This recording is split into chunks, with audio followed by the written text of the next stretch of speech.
Now, I'm the biggest Matthew Stafford fan on the planet, and I'm making the case right here, right now, that within the next 5 years, Matthew Stafford will be a top 10 quarterback in all of NFL history. I'm not arguing with Richard Sherman talking about Pro Bowls. I don't care about Pro Bowls.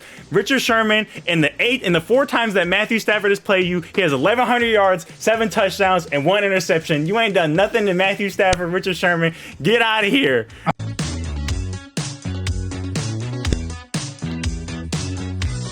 What's up, everyone? Welcome back to the Brochureless episode 3, where we're bringing you all the masculinity without the toxicity, where caring is cool. I'm your host, Andre, back here with my co-hosts, Dante, Dabs, and Tunde. Thank you for coming back. I hope everyone had a good Super Bowl weekend. We're recording this after the Super Bowl. Hopefully your team won. Go Bengals. Matty Ice got his ring, but we're going to get right into it. When you go to work out, when you play sports, you play video games, whatever, you usually like to warm up before you get into things. And sometimes, we get into some serious stuff around here. So we're going to start this episode with a warm up. We can ease into things that don't get too heavy too quick. So for a warm up, no one knows this coming. Some of you may watch Rick and Morty, and one of the episodes of Rick and Morty, the aliens come down to Earth, and they get all the planets from around the galaxies, and they say, "Show me what you got." Rick and Morty need to create a song so Earth isn't destroyed in this universal or galactic American Idol, and you are in the position of Rick and Morty. Which one artist, and you guys can't duplicate, which one artist are you picking to try and save the Earth and win this competition? Drake. Dead or alive? Michael Jackson. Michael Jackson. No, alive. Boom. Alive. Oh, alive. Drake. Bruno Mars. Bro, what? You said, hold on, Dabs. Who you say? Drake. Oh, I was like, huh? Ooh. It might be Adele, though. It might really be Adele. I was going to say Adele, but then Let Take choose, bro. Well, no, what? So, Dabs, you said, who are you saying? I'm going to say Adele. I'm sorry. All right, so who are you saying? Bruno. That's a good choice. I am going to say Beyonce. I would say Drake, but like a lot of people don't like Drake. I feel like Drake wouldn't have an intergalactic appeal. Yeah, that's why I went Bruno, because his shit's catchy. It's catchy. It gets your body moving. Everybody like Bruno. I hate Bruno. Some hits. You hate Bruno? I hate Bruno Mars. Bruno got 3 albums that all hit. Well, technically 4 now, right? Yeah. All hitters. And no skips. No I've skips. never heard anybody saying they hate Bruno. Bruno been relevant. It's because you can't dance, Dabs. Bruno been relevant since we was in middle school, bro. Man is the hit. Remember that I'll Catch a Grenade for you? Yes. I was in high school. You know what's crazy? I just got him confused with... I confuse him in The Weeknd all the time. I hate The Weeknd. That's my bad. Racist. That's gotta be racist. A bad thing. What you mean? Why do you hate that? Why do you hate The Weeknd though? Because, bro, he made that one album, bro. That one album. What the fuck was it? The trilogy called? is like OD. Like the trilogy. He made the trilogy, and after that, nothing. Bro, he dropped the album like a couple months ago. Beauty Behind the Madness is really good. The Weeknd or Beauty Bruno? Behind the Madness is really good. The Weeknd, that album that just dropped.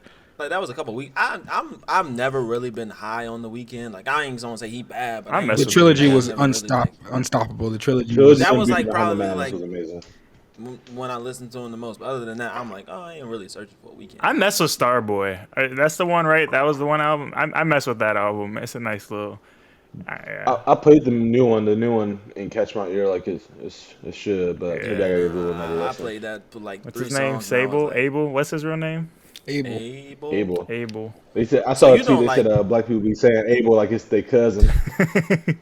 So you don't like The Weeknd, Dabs, not Bruno Mars? Yeah, I only like that one album. Like that album was like transcendent, and then after that, everything just been trash.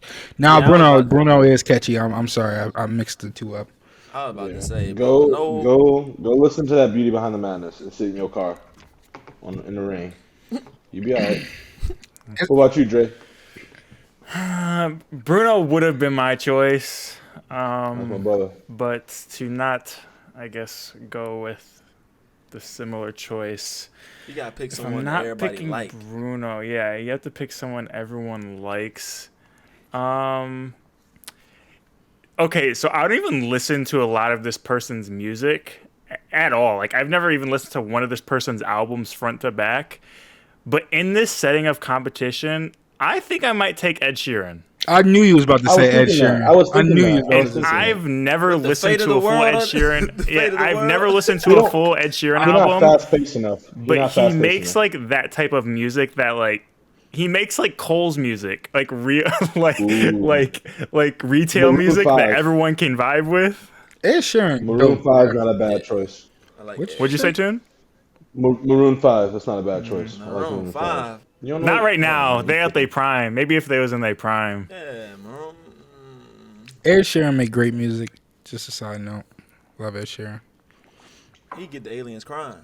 They just He will. You know he was in Game. You remember he was in Game of Thrones? Yeah. That shit was funny as hell. He just popped up.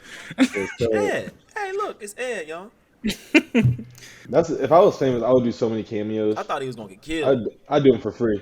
He was just there. I have a cameo. You're famous. Why do you need to do cameos and everything? You're already famous. It would be cameos of stuff I want to do. Like I want to be in an Attack on Titan episode. You know, I'd want to be. Bro, they do not what the fuck care you gonna about do in an you, Attack bro. on Titan episode? You gonna act be that like one? Bro, You act like if Will Smith asked to be in an Attack on Titan episode right now, they would let him. Like he wouldn't just get into a Attack on Titan episode. They would draw you as a Titan. Like Isayama put Saul Goodman from Good Luck Saul. Put him as one of the Titans in one of the newer episodes. Well, the episode is done now, but yeah. Yeah. This man said you stuck on Attack on Titan. I'm gonna stay stuck. I'm showing my kids as soon as they are born. It's goated. It's goated. I will not lie. It's one of the goated storylines. Tune's kids gonna grow up to be murderers. Like, what do you mean? Why is that what you're gonna show them? Like, they can't start with like Pokemon. If they're fighting for freedom, what can I say? You know. So for context, they're gonna be little brochureless. They're gonna be little brochureless fighting for freedom. For context, this is because Tune said that Attack on Titan was better than Naruto. I'm not gonna get into it. He said too it's the deep. greatest. Not Just going to in get into general. that today. Not gonna get into it too deep, but that's why. Yeah, let's wait for the show to conclude before we get into that bag. But and that's gonna be a fat bag for Tune. Okay. Yeah. Anyway, I already know Tune it's coming out of pocket.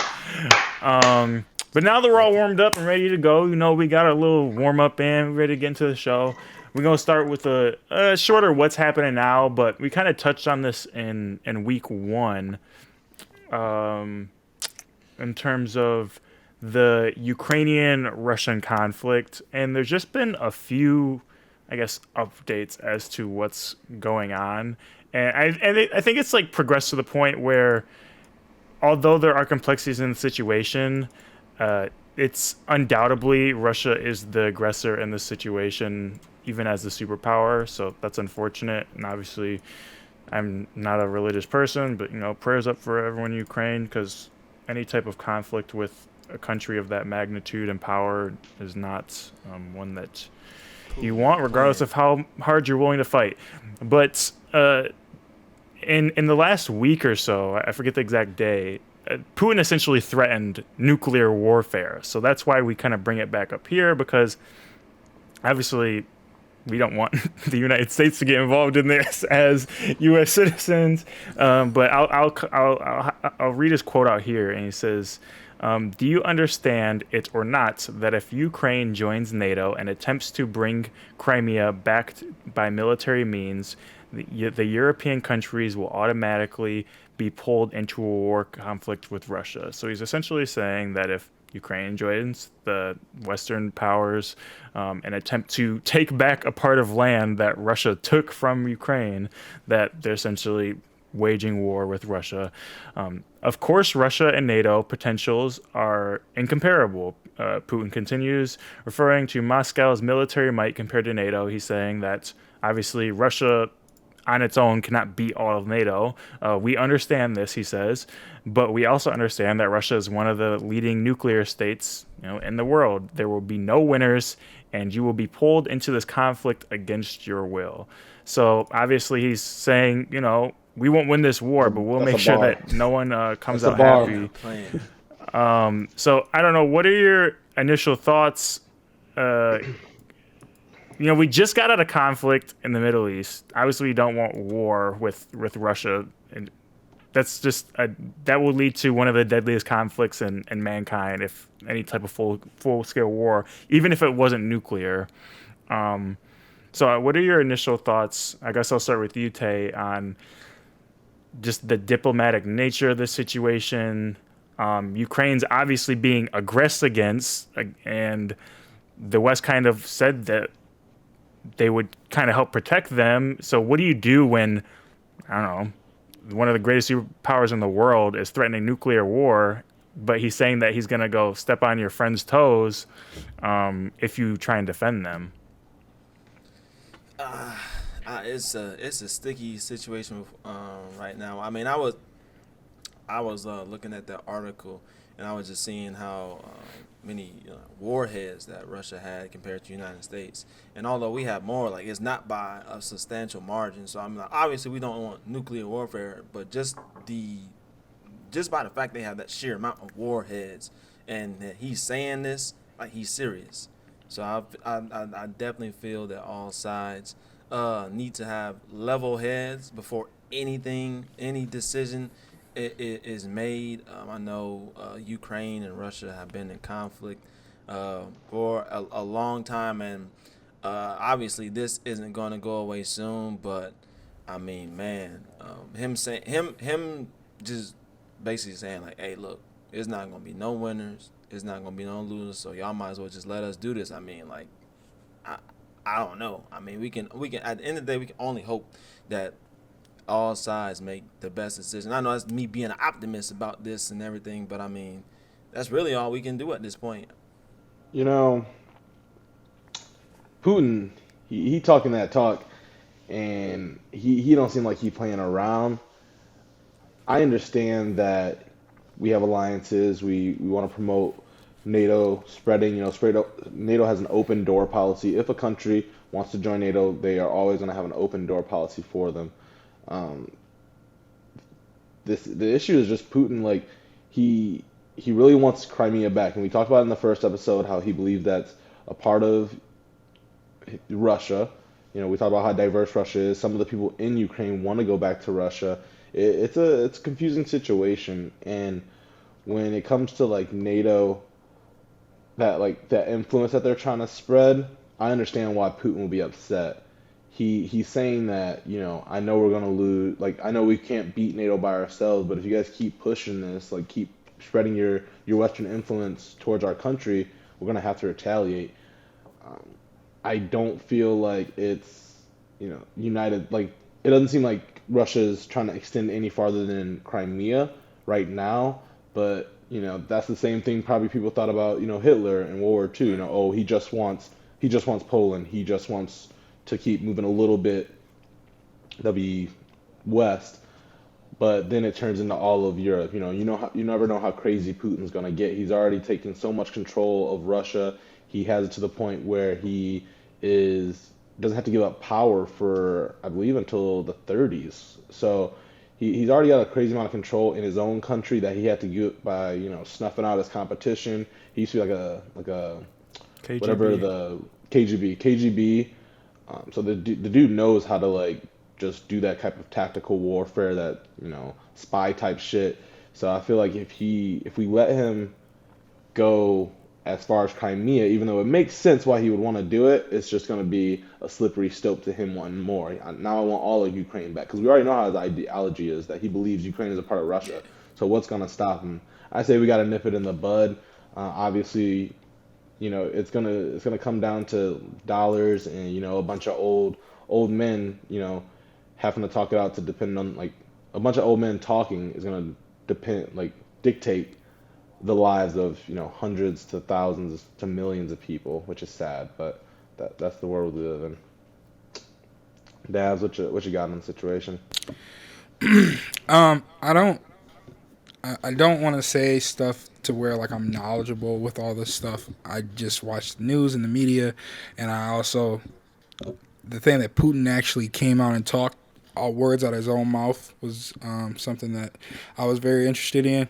The way he sounds, it just sounds like somebody not to fuck with, to be honest. Because the way he was talking, I don't know how true it is, right? How many nuclear weapons that he actually has compared to other countries. But I also believe that the nuclear war thing is just a big kind of flex for every country in the world. That's what I think. Just because if you do shoot off one nuke, or you shoot off multiple nukes, you're going to have to... Well, first of all, technology is at the point to where we would detect those nukes instantly. And then we would shoot our nukes, and everybody just die. So when they say, like, I got nukes, so I'll do this, I'll do that, I just think it's like a big flex. Because in all honesty, you won't shoot those nukes off. And that's why I don't think war will ever, truly happen to the extent of World War II. But I also know Putin is somebody not to fuck with in different aspects, such as, certain leaks getting out, messing with, Americans and voting, messing with Americans in general, and then other countries as well. So there's other stuff Putin can do that's threatenable than just nukes. So I think that's a big point to talk about. Yeah, no, I think that is a good point. Obviously, we know the effect that Russia played in the U.S. election. It was evidenced through the research that obviously the United States government did, that they did their best to influence the election. But I think you guys make some good points in that. I don't think that he's gonna go to the scale of nuclear, obviously, because even if you exclude him, like the U.S., there's a lot of European countries that have nuclear capabilities as well. And I mean, that's just essentially, I don't know, maybe in like 10, 15, 20 years when he's a little bit older, like he'll get that, like, I don't got nothing to lose anymore, like I'm about to kick it anyway. He's still not that old yet, so I don't think he wants to kick it just yet. Like, you have complete control over a country. You're arguably probably the richest person in the world. Like, you're an authoritarian and a one of the biggest superpowers in the world. So it's like, you have control over vast amount of resources. But I think it is a delicate situation in the West, because I mean, like you mentioned, Tunde, in that Ukraine, like, how much do you give up before he's just like, okay, I'm gonna just keep moving along, and then Ukraine's gone. And it's like, and I know, like, Ukrainian, like, their citizens are preparing for defense in addition to, like, their forces getting ready. So, like, their citizens are getting ready to fight. There was, on the daily podcast in the New York Times, they were talking with citizens, like, how people are telling the citizens to leave. They're like, no, like, this is our home. Like, I'm not just going to walk out and let him walk in behind me. I'm going to defend this, with my life. Some of them are former Russian. One guy, he was Russian, came to the Ukraine, became a citizen. He doesn't talk to his family anymore because, you're essentially, like, people going at war with their family. It's almost like a civil war. Granted, they're a sovereign country, but the ties are so closely related, as we touched on in the first episode.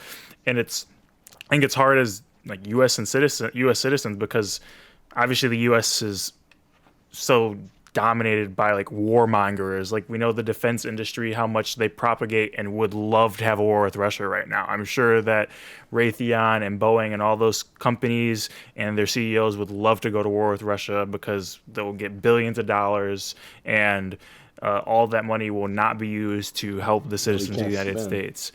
Can't spend in the nuclear fallout. Yeah. So obviously it's a delicate situation. I think that Ukrainians want to defend their land. I know, like, a lot of Western nations are using sanctions as a mean to try and stave off any type of Russian attack, and using economics as a means to deter it. Because if you go to war with the West, then Russia's going to be isolated from the world, and then we'll be poor. And even if it doesn't turn nuclear, you'll cut ties essentially economically with the world. So obviously, we don't want that. I got a quick one. Mm-hmm. I didn't do any research on this. Probably should have looked it up, but I want to see the relationship between when the actual first nuclear weapon was dropped on, Hiroshima and Nagasaki, I believe. Was that just completely surprise, or was, the U.S. talking about it? Were they talking like Putin was that, if we are attacked or brought into this war, that we're going to be bombing you guys with nuclear weapons? I wonder what that response was to the one time it did happen in history. I think they did issue like a warning, and like Japan kind of just blew it off. Yeah. Because like they always knew an invasion. Like the first plan was like an invasion was gonna come, but like then United States, they wanted to limit like soldiers' casualties because they knew like they could win. Because at that point during that time in the war, Japan was all but lost. But the Japanese, they were all about honor and just not not just surrendering flat out like we're gonna go out fighting. So the original plan was just to invade. But then, they started developing an atomic bomb and started getting starting to get complete. And I think they just sent out like a general warning. And like I said, like Japan kind of just blew it off. And they was like, all right, well, we tried to warn them. It's a go. Like it wasn't like like a warning, but it was kind of like, hey, like, Well, we weren't bullshitting. No, we weren't. Maybe he not bullshitting. Yeah, I've also heard, and I don't want to speak like I know for sure, but I've heard that, and there's like from your cousin at the Pentagon. Yeah, there's some like research out there that dropping the bombs weren't necessary, and that Truman was essentially just flexing, like I have these, and I think part of it was like a flex to other West or Eastern to the United States, like Eastern countries, Russia, like we aren't playing anymore, like we're a superpower now, because before World War II. The United States wasn't a superpower. Yeah. They just weren't. Like they didn't play that big of a factor in the World War. Like they helped, but the wars had for the most part been won by the European nations, and essentially it was a flex. Like Tay said, I think they tried to justify it post facto, saying we needed this to save lives, but I mean it still affects Japan today in terms of obviously. With the radiation and cancer for years that they had to deal with. So, what happens if Russia goes ahead and just bombs Ukraine? What happens? Do we go into war? No, like just fucking blow Ukraine up. What happens? Like with like a nuke? Yeah. Well, they want Ukraine, so I don't think they would blow it up. If they did, though, I'm just saying, like compared, like if it was a flex to like actually use a bomb, what would they like? Who would they use it on to where they don't get bombs back to them? Like that's my whole thing. Is that people? If they send out anything nuclear, something's coming back. Yeah, I don't think that's what I'm saying. Yeah, that's what I'm saying. I don't think like the United States is just stopping and being like, oh well, hey, they got nukes. Like, oh, we got nukes too. We'll just send them on y'all. I mean, it would be terrible. Where's the headquarters for NATO? Somewhere in Europe, I think. Is it Germany? It's probably somewhere in Western Europe. That's probably where that bitch going. But nobody want nuclear war. So I don't think he's even if he was going to go turn to nuclear war, he's not going to start with that. You start with an invasion, and you see, okay, are they going to come back them up? If they come back them up, okay, then I'll start, rolling them out, pull the submarines out, and see. Are the nukes the same as the one used in Japan? Or are they like much more devastating? They're like way worse. They were more devastating in 2022. Like I'm just making sure that one was bad. Because these reserves are like super. A lot of these like nuclear warhead reserves are like really old though, aren't they? Bro, think about They re-up them. Oh, yeah. They got the little upgrade pack on them bitches? Think about all the money we spend on military. You think they just chilling? They for sure. They for sure got the research. They probably got some shit we don't even know about. Like 100%. I know a lot of them are old. Like Russian warhead like silos full of them. Yeah, and a lot of warheads, a lot of our money goes to literally just re-upping them. So they're like, okay, these ones are decommissioned, we'll take them out and then put new ones in. And I'm sure Russia's doing the same. Russia alone, even if they do have old nukes, has enough nukes to probably blow up the world 3 times over. Like it's not a matter of how much. Granted, there's like some distance and obviously between us and Russia, but the rest of the world's pretty close. Yeah. And obviously we're fortunate to be in the US where there's missile defense systems, and we're also in Michigan, which is like almost the furthest away we can get from Russia. But I mean, obviously, that doesn't save the rest of the world. Is there like technology out that you think they can just detect the nuke in the air and just decommission it or just turn it off? No, they're not like turn it off. Like they'll shoot it out the sky, or there's other like things that they do. Like It's still we fund Israel and give them a ton of money to like for their missile defense systems. it's called something code too. It's called like the Don't they Shatter have Dome like the or most something. advanced missile They got a defense cold system? ass name to that Israel. Ooh, Yeah, that we what is fund that it's called? essentially. Yeah. I wonder what we got. It's like is it the Iron Dome or something like that? It's like I thought it was like the Shatter Dome or something. Yeah, shit so code. we know if they have it, we have it, and they can send out jet fighters to shoot them down. They could shoot other rockets at their rockets. Like there's a lot of means that they would have to obviously If this counteract shit do that. pop off, even if that happens, I think it's gonna fuck with the electromagnetics of the planet. So if we off the podcast for a couple weeks, we'll get back to y'all when we get back From the fallout right. shelter The fallout. that I don't Yeah, have. yeah. Y'all can come over here. I'm sure they got that one in this bitch. So would one have to land in America for even us to get affected at all, like non-economically, like health-wise? It would have to be on In like the radius? North America, right? I don't know. Yeah, what's like to affect our health? Like you're saying, radiation. Yeah. It would have to Yeah. land in the North America. California, please.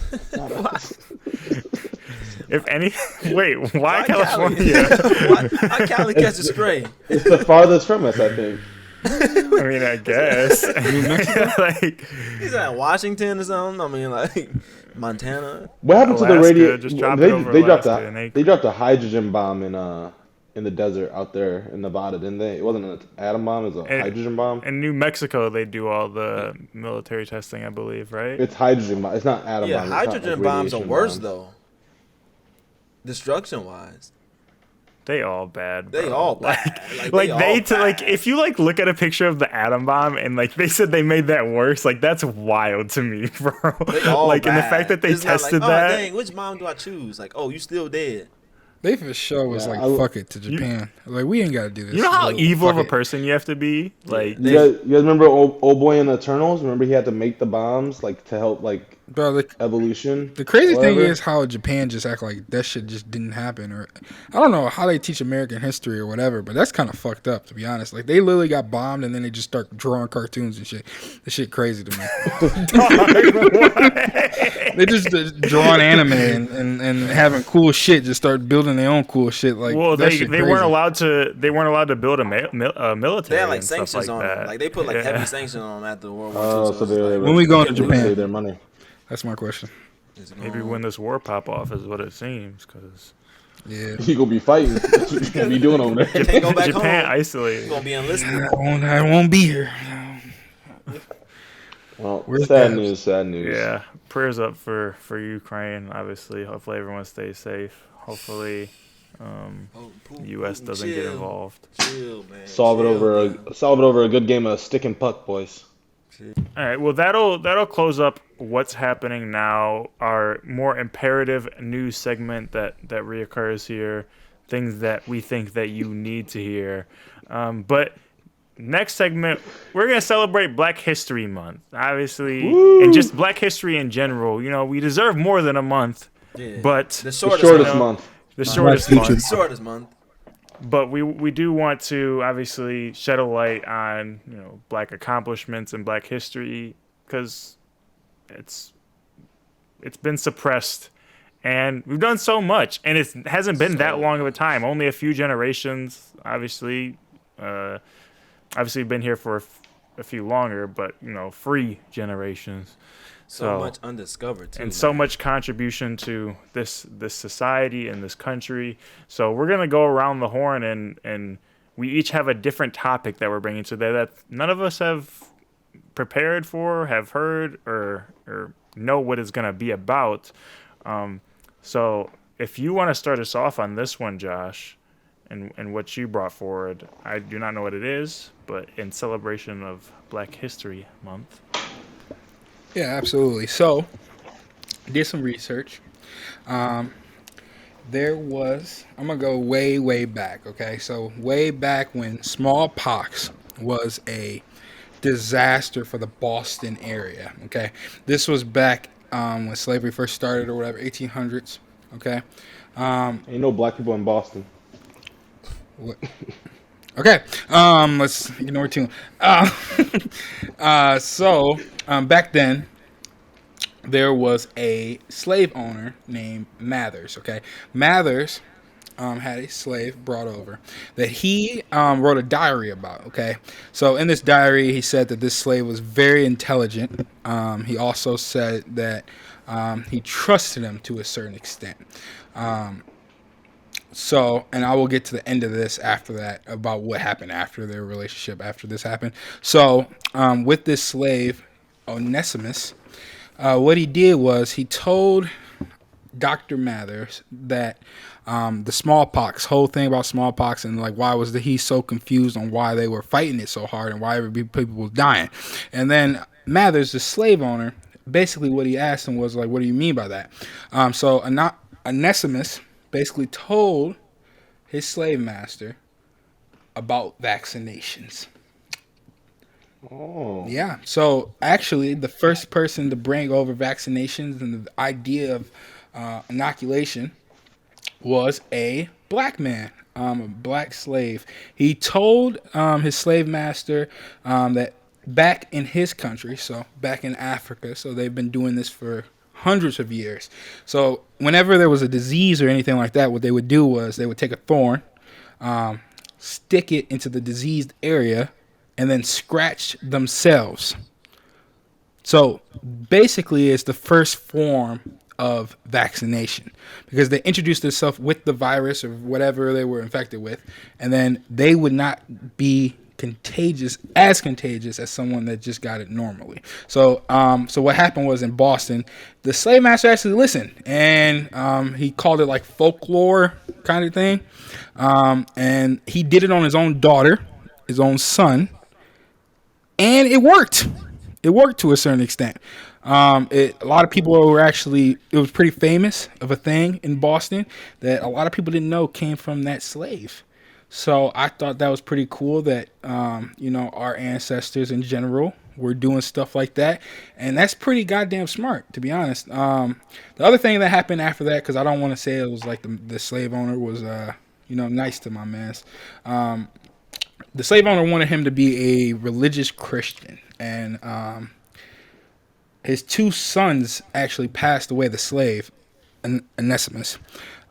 So what happened was basically his sons died, and he became very, very like against his master and all that stuff. His master was telling him to join Christianity. He said, "No, I'm staying with my religion that I came here with." And then basically what happened was Onesimus bought his own freedom.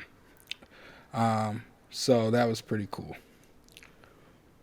Wow. That's crazy because us black folks today don't like to get vaccinated, so that's a surprise to me. Fox News gonna be sick to find out a black person came up with the vaccine. That's why they don't like us. That's why they don't like the COVID vaccine. And like I said, ain't no black people in Boston either.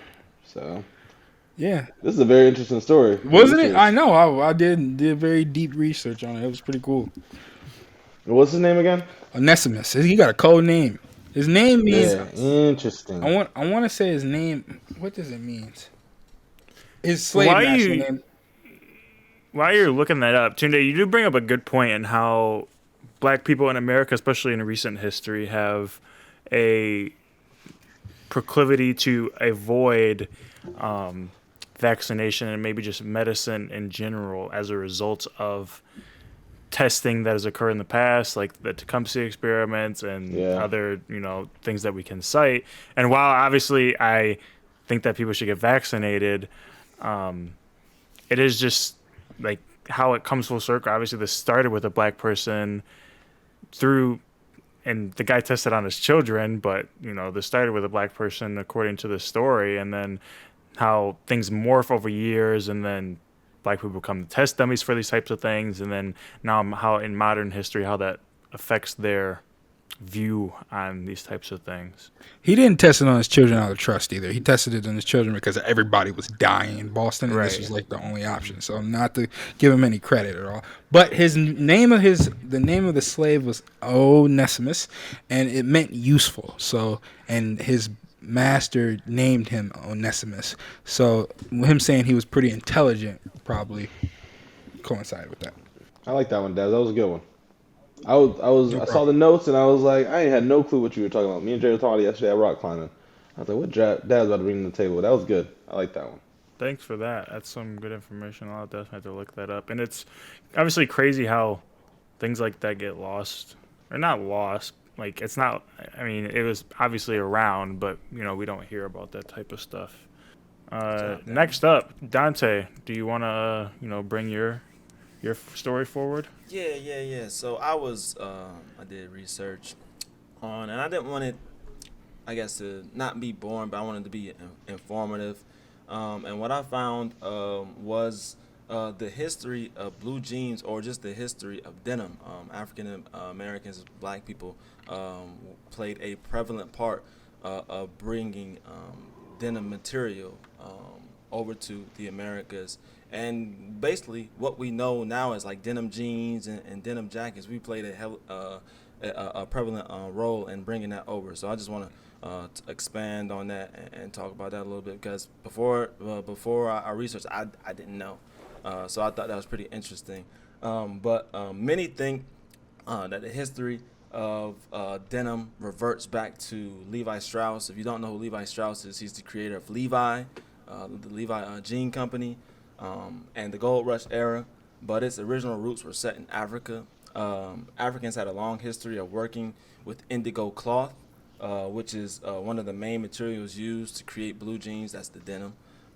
When African captives were brought over as slaves to the New World, they brought over their knowledge and how to extract the blue dye from the indigo plant. So what we know as the blue denim, that's it. That is how they're turned blue. Originally, it's the indigo seed in the plant is originally green, but it oxidizes once it's mixed and made up, and then it turns blue, and then they go on with the process. Indigo became one of the many ways in which the slaveholding became tied to the economic fortunes of the colonial experiment in the Americas. Another fact: on the eve of the American Revolution, over 1 million pounds of indigo were shipped overseas. Another fact here: Eliza Lucas, she was a white woman who was a famous businesswoman in South Carolina in the 18th century.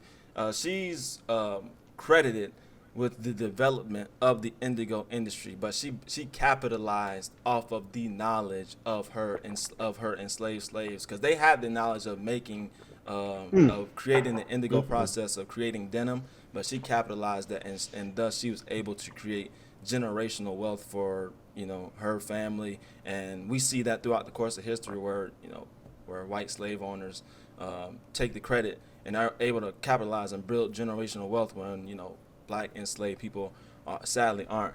So I thought that was, I thought that was interesting and sad at the same time, because it's just like wherever you look in history, it's like we're always getting the short end of the stick.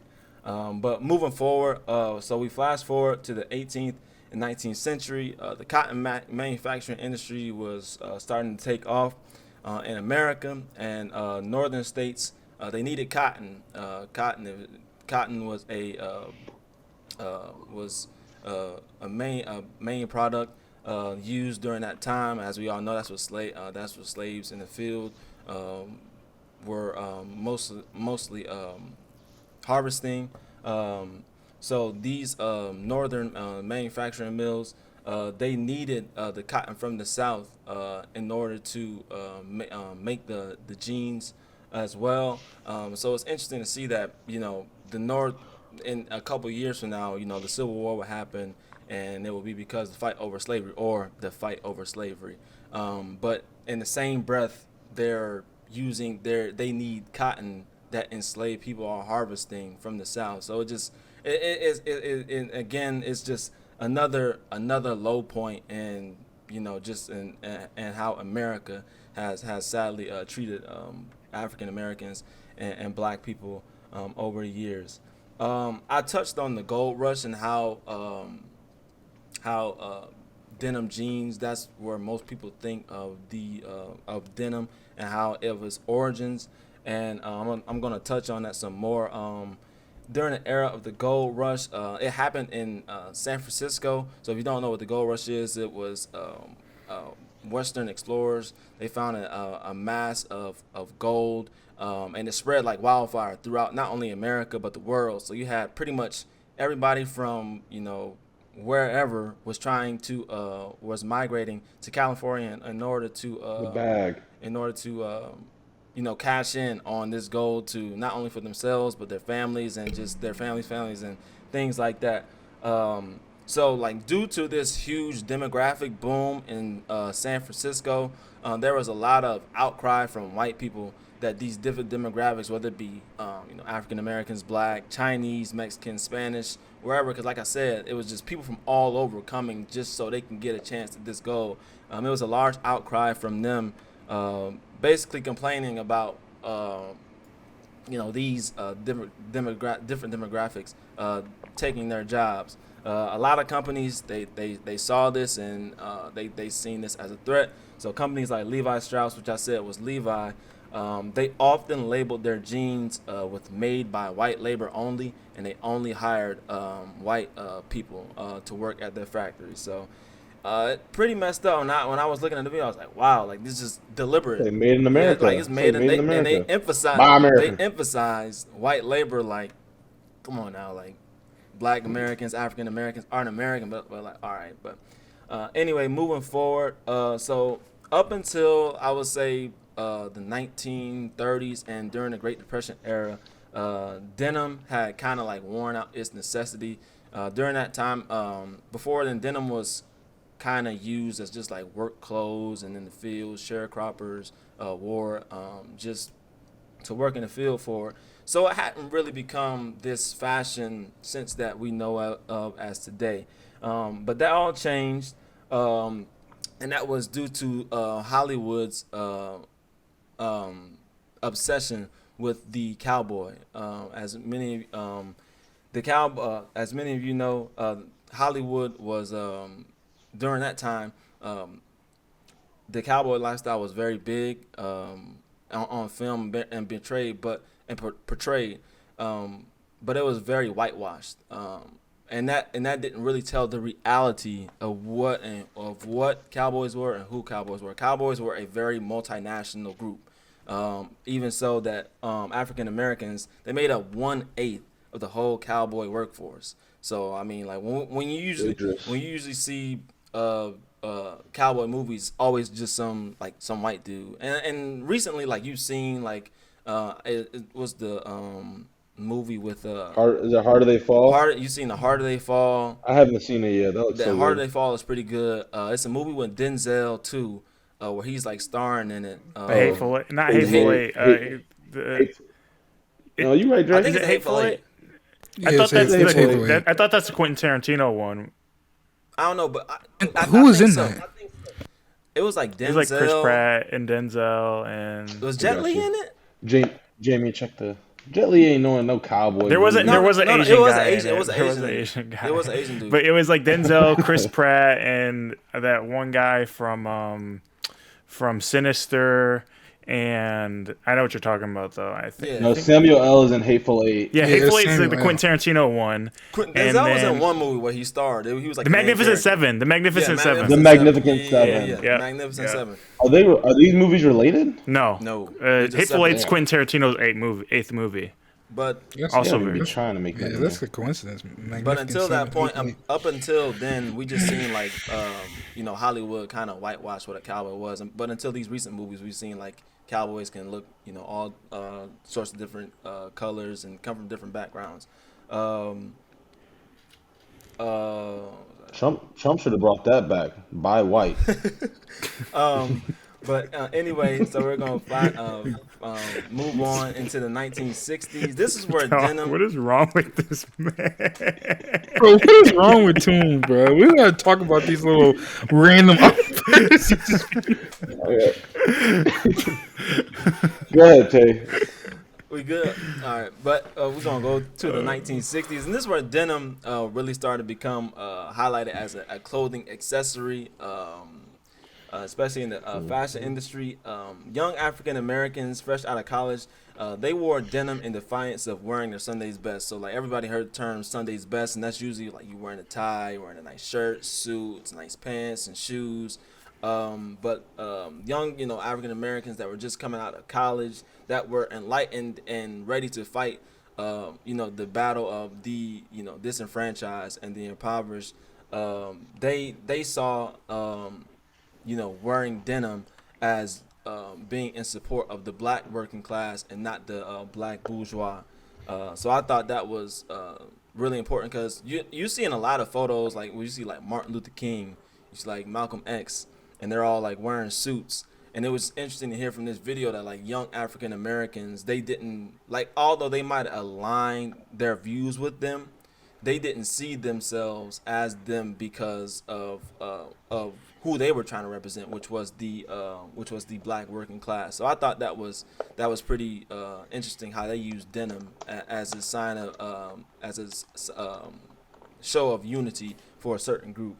About time the 1970s came around, you had companies like Tommy Hilfiger that started to pop up. And denim, the denim material, denim jeans, it really started to take off. In the 1980s, designer jeans became of great value to young Americans.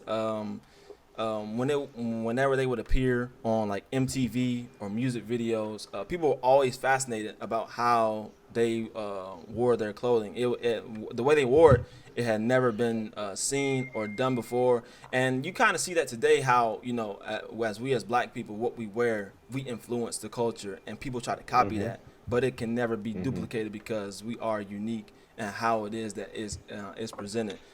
So that all kind of started in the 1980s with the emergence of hip hop. Hip hop was heavily influenced in that era. Black artists began to show off brands like Ralph Lauren, Nautica, Tommy Hilfiger that had denim. When was this? This was in the 1980s. Oh, we bringing that shit back now, huh? But like those companies were historically excluded for us, or we didn't see ourselves wearing them. But with the era of hip hop coming around, and those guys being able to wear those things because of the money they're able to get, they seen that as just like, what, I'm making all this money. Why can't I? But I will. I will go wear. I mean, who are you to tell me what I can't wear? So I thought that was pretty cool.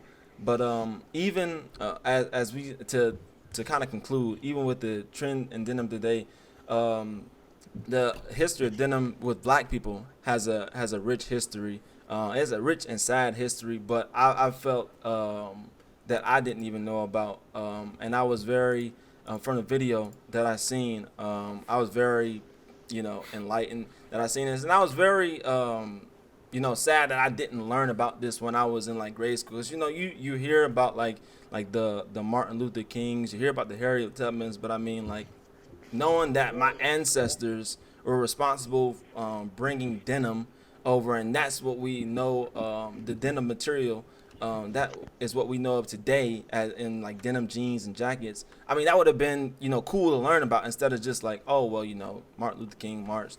They did this. Harriet, They played the hits. Yeah, Harriet. That's crazy too. How denim's like a worldwide thing, like phenomena, like now at this point. But I also didn't realize how young it was. Like, you talked about how the popularity rose in like the late '90s, even though it was around for the cowboys and like the working class folk. Like, obviously we know how much black culture influences the world, but I didn't even know it was like that recent. It makes sense when you explain it, but like denim becoming popular in the 70s and 80s is just like shocking to hear. because that's within our parents' lifetime. Obviously, our parents Yeah, were probably yeah, born in the 70s They for was the wearing most that part. silk, boy. yeah. But I Everything comes from Mama Africa. man, That was the center of Pangea. Like everything comes from Mama Africa. So that was dope seeing that like indigo comes from yeah, Africa. I I would was. some Go ahead, Dre. sorry some green jeans would be fire though. You was talking about how they were green before they oxidized or Yeah, whatever, yeah, and it's yeah. crazy. Green jeans would be fire, but then also like, what if jeans, like, we know blue jeans to be blue, but like, what if that wasn't the standard? Like, this is really tangential, like kind of off of Black history, but like, what if it wasn't the base color that we all used? I mean, I guess It feels whatever. like purple. Yeah, if it Yeah. oxidized into a different color, I guess that's what we would wear. That's wild. So You guys know that maroon is just navy red. yeah, Oh, we're talking about Pantones. yeah. I can see that. Yeah. I can Nice. see Yeah, that. that makes sense. Nice, I can see that. Blow your mind real I quick. can see that. I can see that as a navy. nice red. one too. Yep. Yeah. I'm here all week, boys. All right, who next? No, Toon can go. Toon can go, cause I'll save mine for last. It's not. I'm saving the best for last. I just, in the Very flow cocky of our host. in the flow of the conversation, very conceited of our host. I think that it's best that I save mine for last, because it's just gonna be me listing off a bunch of things. So I'll let Tunda go first. Perfect. All right. So, family, I got to throw in a little something for my segment. If you guys Show and know, tell.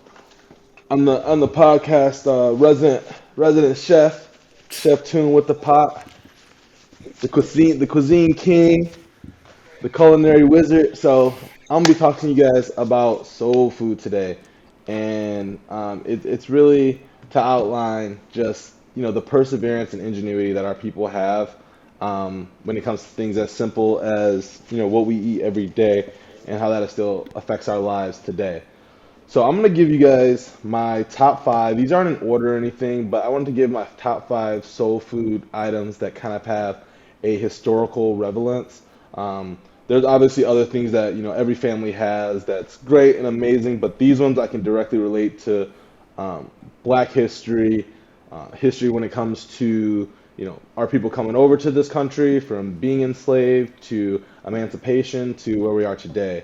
So the first one I want to start off with is ribs, which might come to a surprise to some people, but not only ribs, but barbecue in itself it was pretty much made by slave labor. So in the South, smoking techniques and smoking meats was a way to preserve it. They didn't have refrigerators. They might have had ice boxes at a certain point in that time period, but they didn't have fridges. So you need to either salt or like cure your meat to keep it lasting long. And guess who was tasked with this job? Because Massa wasn't doing it. It was the slaves. So many of like the smoking techniques that we see even today when it comes to how much bark you're gonna get on a nice brisket, your smoke rings, how that flavor is gonna seep into definitely like tougher cuts of meat comes from slave chefs. Ribs specifically were one of those things that were given in a slave family's rations. They would see a ration of around 5 pounds a week, all the throwaway things, and ribs are one of those things, especially pork ribs. So, our people being very smart and, learning to discover to, season these with spices that most spices in that time came from South America, but using more hotter spices obviously came from an African influence. So ribs was my first one on the list. I think that barbecue in itself is such a huge American phenomenon that can sometimes definitely like different states can seem as like a white, like a Caucasian thing. Actually has a lot of influences from our people. Next up, we have collard greens. I love me some collard greens, but depending on how they're cooked, collard greens can be very, very bad, bitter, and nasty. The way that our people were very smart about making collard greens was to season them with meat, smoked meats. So when my mama makes collard greens, she uses smoked turkey necks or neck bones to season the collard greens. This is also another thing that was just thrown as scraps to, the slaves, where the slave owners would have the full turkey, nice, great white meat, thighs, stuff like that, and we were left with the neck. So they decided to throw that into a stew of collard greens with, seasonings and smoked meats to really enhance that flavor, give it a smokiness, give it more protein for them because, they're doing hard work. They're working crazy hours, something that nobody in our lifetime can understand, like pretty much in our country. And they needed protein, they need substance, and they found that by infusing that. It's also a direct correlation to Western Africa, which I'm half Nigerian, so I have a lot of like resonance with a lot of these dishes that come from a Western African influence. We have a lot of stews in Western Africa. We use a lot of okra in our stews, a lot of leafy greens in our stews that directly came to birth like collard greens. So that was another big one for me. I love getting some collard greens at Thanksgiving. Another one that I have is catfish. I love me some fried catfish, specifically fried more than blackened. And catfish was our people's food because it's a lake and river fish that was easy for them to fish themselves and make something for them to eat.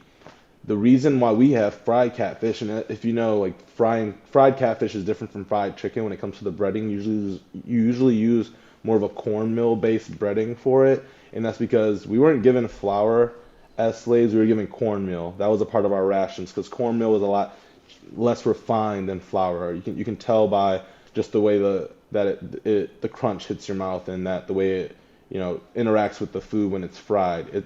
It's a lot lower quality. You can go look at the price in the store. It's a lot lower quality than flour. And so catfish tastes great with some hot sauce. I love me some catfish. Throw it in a little sandwich with some hot sauce. Man, I could go for a fish fry right now, actually. You know what I'm talking about, Tay. I like that. I like where you're coming from. Yeah. Dre vegan. He don't got no comment. Next. Who don't got no I'll comment? save my comments for the. Well, yeah, because it's going to keep getting worse. Because he For eats you, at trees. least. Next up, we have oxtails. Now, oxtails, a lot of people don't know. It's almost impossible to find in grocery stores. I personally never made them myself, but I saw some at the store the other day. I don't have a pressure cooker, but we're going to have to figure something out because I definitely want to make some like oxtail soup with some rice or something like that because oxtail is fire. You would never imagine how much meat are in those bones and how dense that muscle is because cows like wave or bulls like wave their tails so much. That muscle gets used so much that meat is very dense in there. And once you put it in a pressure cooker, you can really break that down.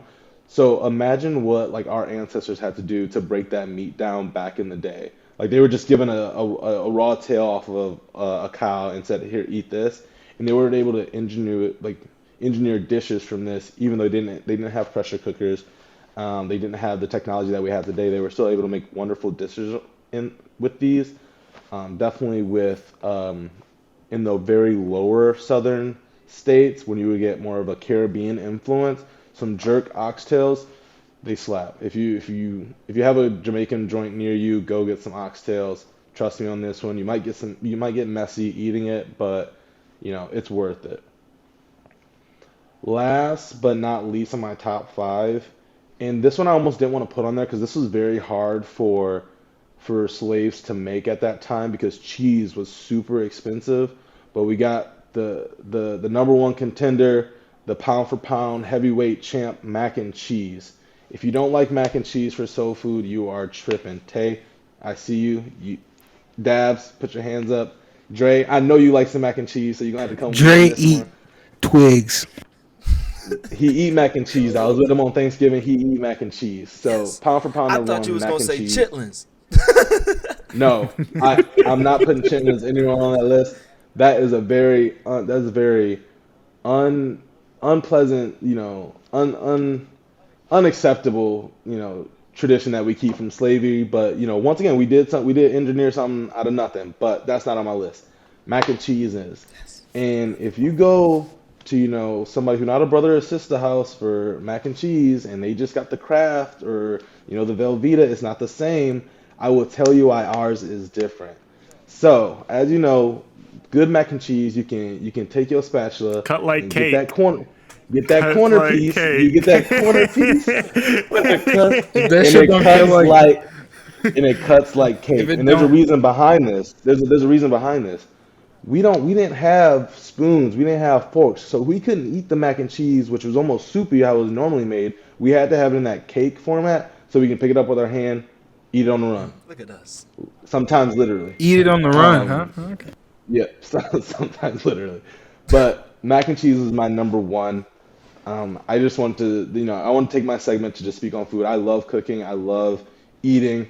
And I think that we as a people have shown just such ingenuity, perseverance, artistic ability when it comes to chefing.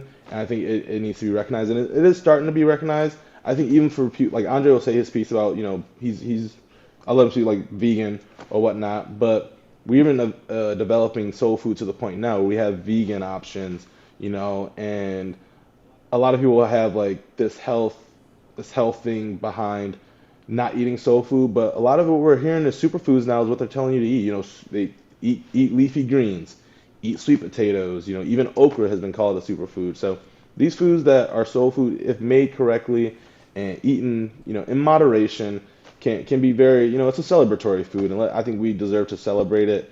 Make sure you guys are, going on Yelp, going on Google, and looking up black-owned soul food joints, black-owned restaurants in your neighborhoods.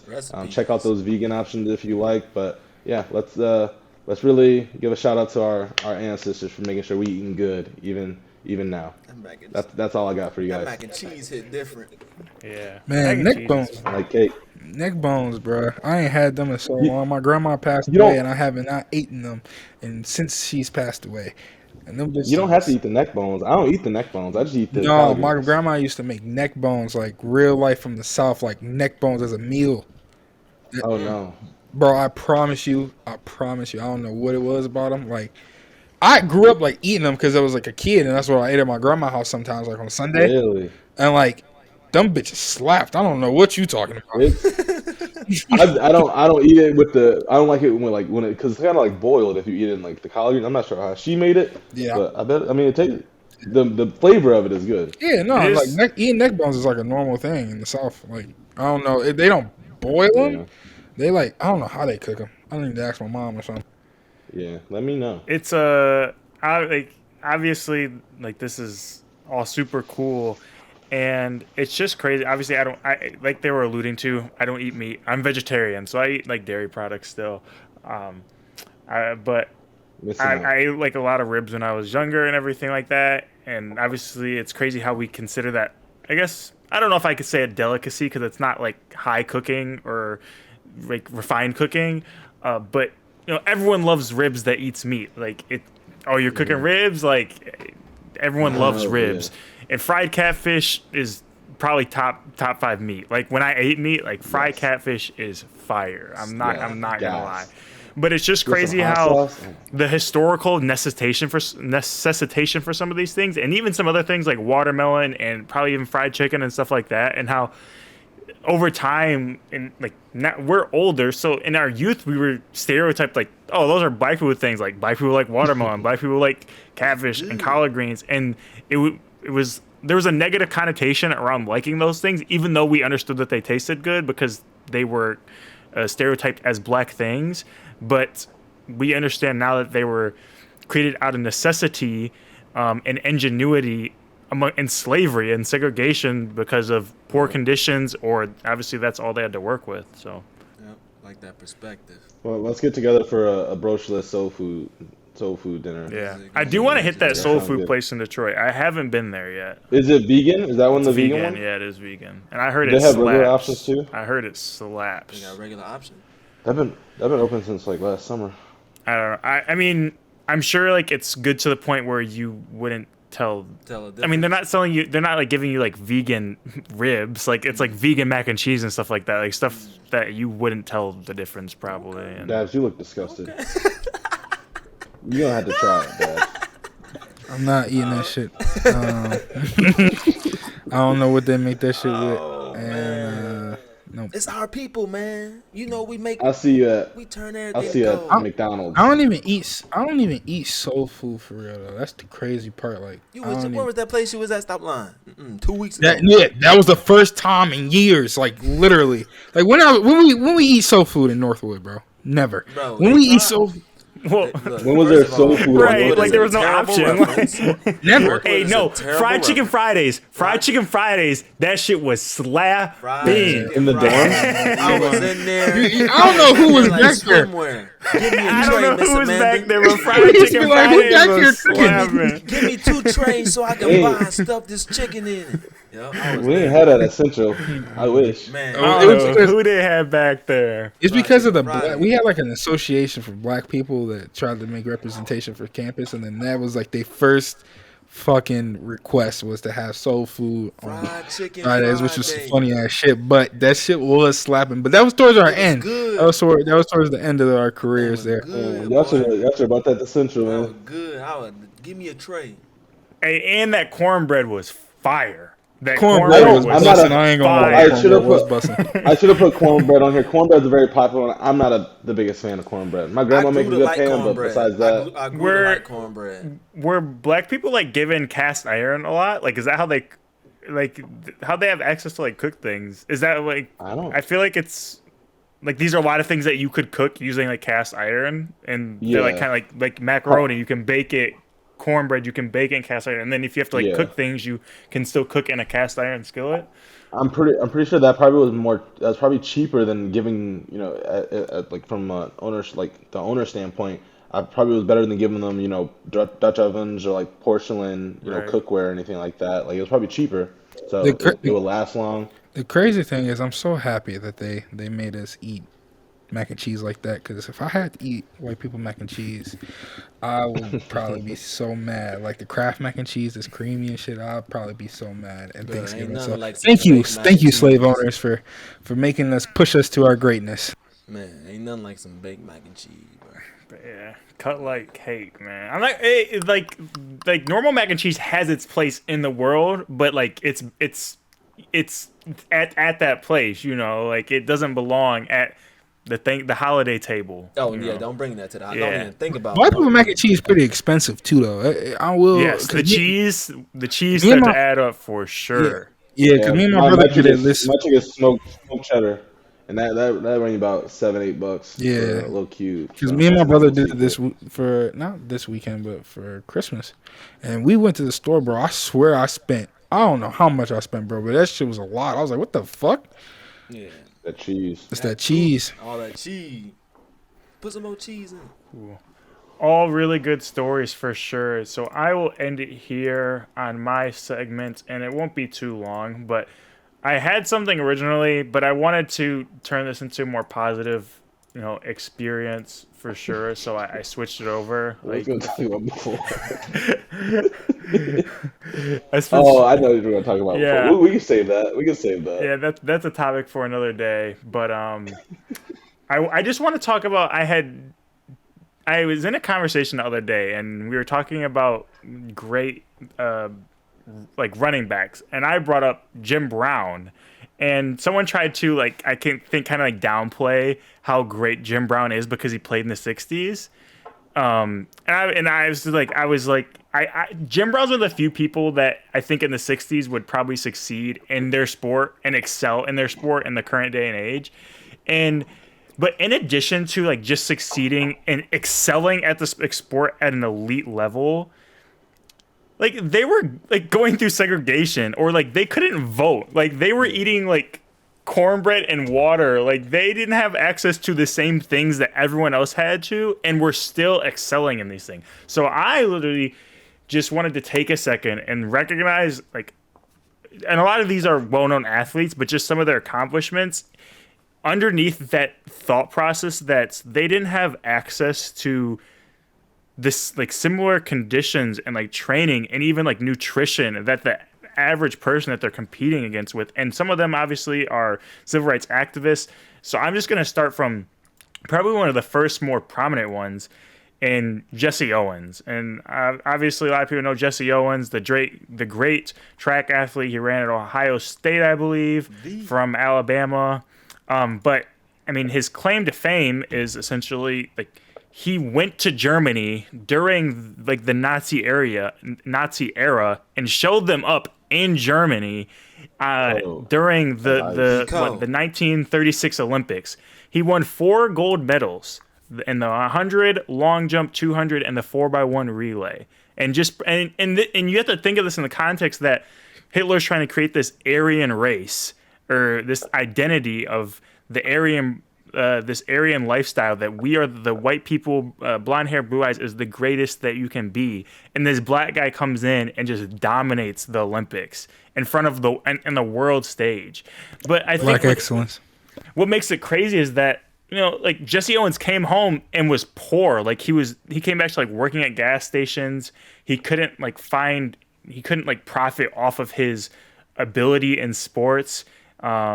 He wasn't able to find work, and he faced obviously like racism, discrimination throughout his life, and just being such a great athlete. I mean, even in addition to like the 4 gold medals before he went there, he set 3 world records and tied another, all within 1 hour at a Big Ten meet in Ann Arbor.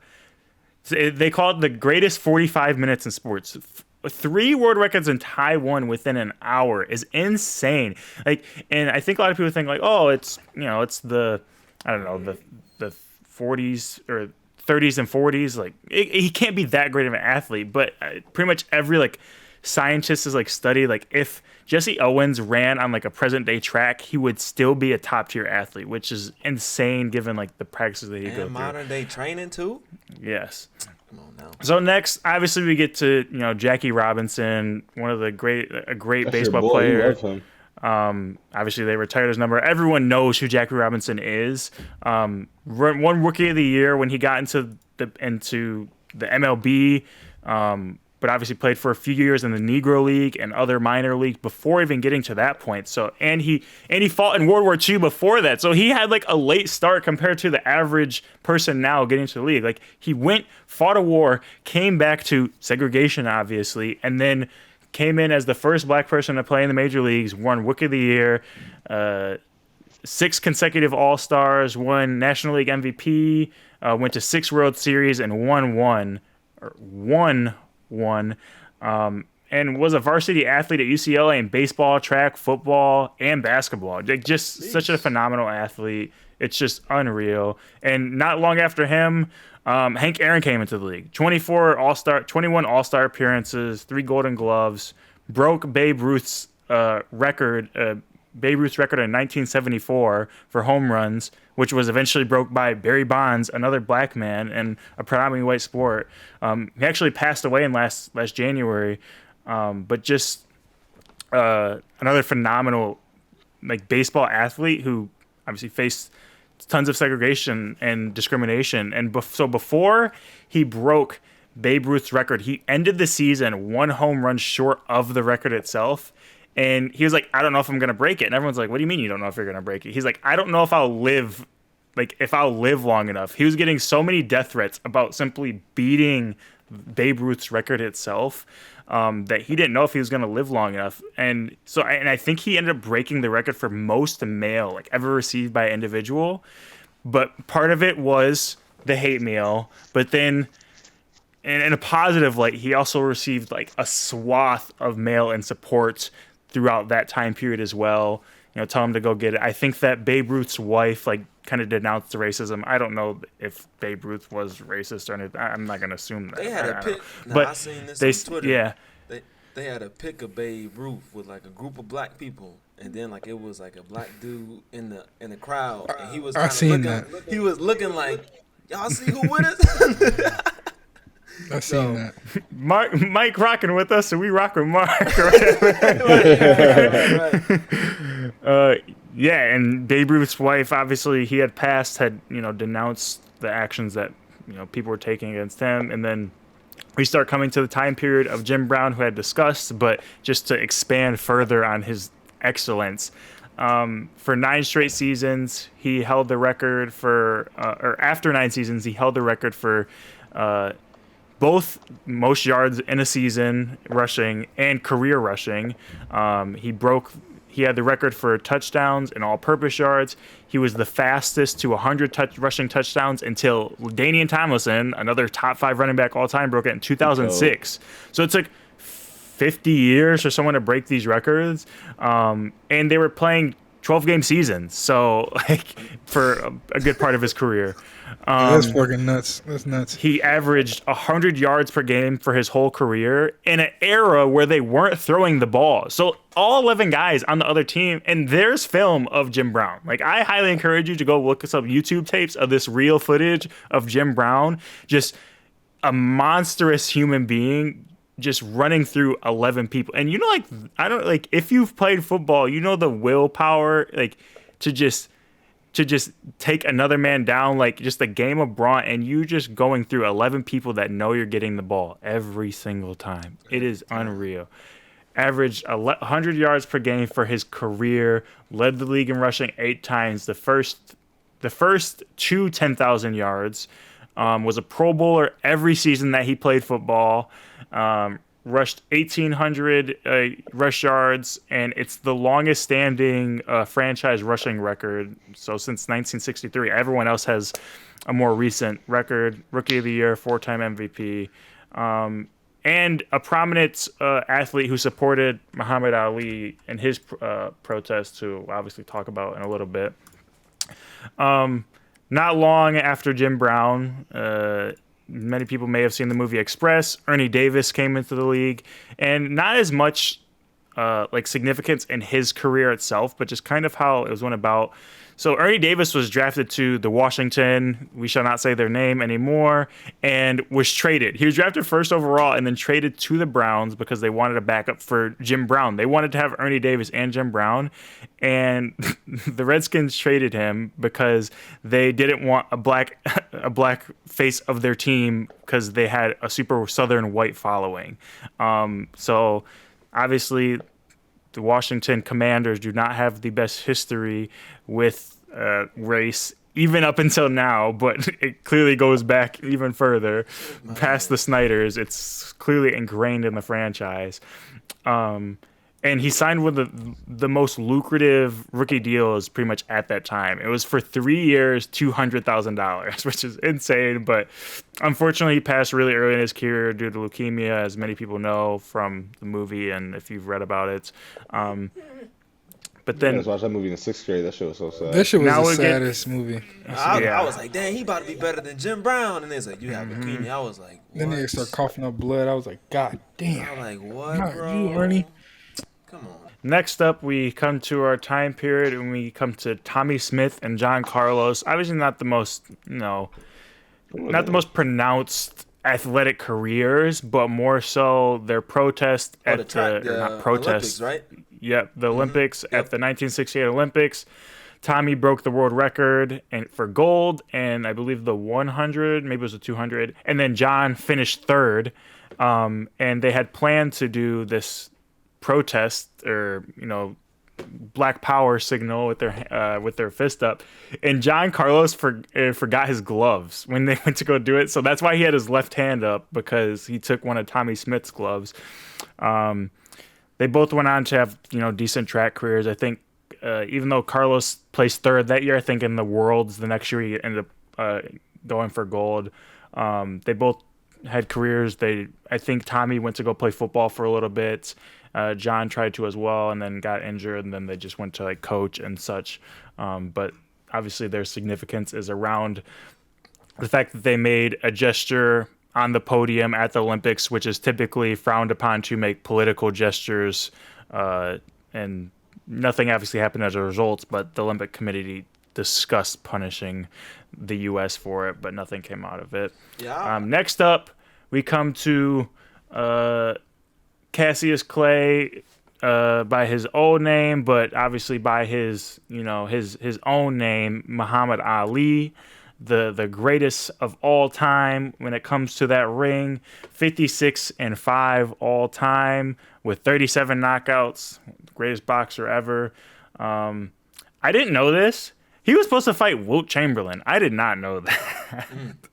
That'd have been fire. Celebrity boxing. And They said Wilt was And- strong, bro. They Yeah, said Wilt and was strong. Wilt is. They said Wilt put up 400, ran a 4.4. On the Like bench, bro. the myths about Wilt Chamberlain that we Crazy. won't be able to see are nuts. Crazy. And Muhammad Ali was about to box him, and I guess Muhammad was talking crazy. Like obviously Wilt has like probably a foot on him, 30, 40 pounds, and I guess Muhammad was talking crazy, and Wilt ended up backing out. I think he ended up signing with the Lakers, and part of his contract, the ownership said, like, you have to back out of this fight. Like, you can't do this fight if you're going to sign with us. And that was his out to the fight, which is just funny to learn. Obviously, a prominent figure due to his relationship with Malcolm X, and he eventually joined the Nation of Islam, which he would later leave because he started to disagree with their segregation ideals and eventually turned the page like Malcolm X did on that we should integrate. So he eventually denounced them, but did keep his name Muhammad Ali, and essentially casting away his slave name Cassius Clay. He is probably best known for his avoiding being drafted into the Vietnam War, and he was stripped of all his titles. His case went to the Supreme Court, and he was found guilty initially in the lower courts after years, but then when he went to the Supreme Court, they decided that the grounds in which they decided to jail him on weren't constitutional because I guess they didn't cite him, or they didn't assess the reasons in which he was dodging the draft, avoiding the draft, and essentially just said, like, no, you're not getting drafted, like, you're going to jail. So essentially they said we can't do that. So his ruling was overturned, and he passed in 2016. But obviously, like I said earlier, he was supported by Jim Brown and a lot of other athletes, and is just a super impactful figure, not only for black folks, but also for veterans, I guess, and just the blue collar folk, and that he didn't support. And he ended up being right about the Vietnam War and how wrong it was, and that we didn't belong in a place, sticking our nose in a place that had none of our business involved. And You then call him the GOAT? the GOAT boxer, yes, the GOAT, the greatest boxer of all time, undoubtedly. Nope. Yeah, nah, bro. Undoubtedly. I know Floyd not can gonna- read, but We're not gonna argue about this right now because we're trying to celebrate the Black History. Yeah, Thing. y'all celebrate are Black wild. History. Not start talking about. I'm not sports comparing. anymore. I'm not comparing no heavyweight to no light featherweight. Nothing. The greatest boxer of all time.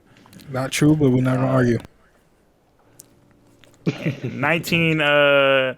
Now we come to Bill Russell, one of the greatest basketball players of all time. I think a lot of people just know Bill Russell, but they don't know that, some of the accomplishments. But we'll get to it. So obviously, Bill Russell was drafted to Boston Celtics. I didn't know that. So this was back when in the Olympics you could only be an amateur in basketball when he went to the Olympics, and they tried to keep him out because he got drafted to the Celtics that year. But he ended up being able to go. He pushed his Celtics debut back, and he said if he had gotten snubbed and wasn't allowed to go play in the Olympics, that he would have gone to the Olympics for long or high jump anyway, which is just insane. But they ended up winning the gold, and they won by an average of 54 points per game in that Olympics, which is just nuts. Obviously, Bill Russell isn't known for being an offensive threat, but just a rebound and defensive master. He won NBA champ in his first year. They didn't win the next year. Then won 8 straight. Obviously competing against Wilt Chamberlain, one of the greatest ever, and stopping him from winning championships over Wilt Chamberlain for years. And then most importantly, became the first black coach in the NBA. But I think a lot of people don't know that he was a player while he was doing it. he's player coach. He went on an 8 championship streak, didn't win, and then they were looking for a coach, and then he stepped up as the coach of the team as a player, and then went to win 2 more championships, won 5 MVPs. Just a great historical figure, obviously still around today and super influential. So props up to Bill Russell and all he's done for obviously civil rights and just the movement of the black man. And then, we get to the modern day era. I won't get too much to these guys because it's a little bit later. But, Kareem Abdul-Jabbar, 6-time champion, 6 MVPs, was a super influential when it came to civil rights and his support. And then, we get to the common day of, the Colin Kaepernicks of the world. Obviously, maybe not the most pronounced figure, but in terms of impact and influence, probably one of the highest on this list for reigniting a movement that many thought might have been dead or not necessary, and we're still seeing the impacts of him kind of reigniting that movement today. So I just wanted to highlight all these guys because not only for what they did off of the court or field or whatever their playground was, but the fact that they did what they did on that playground while doing these things.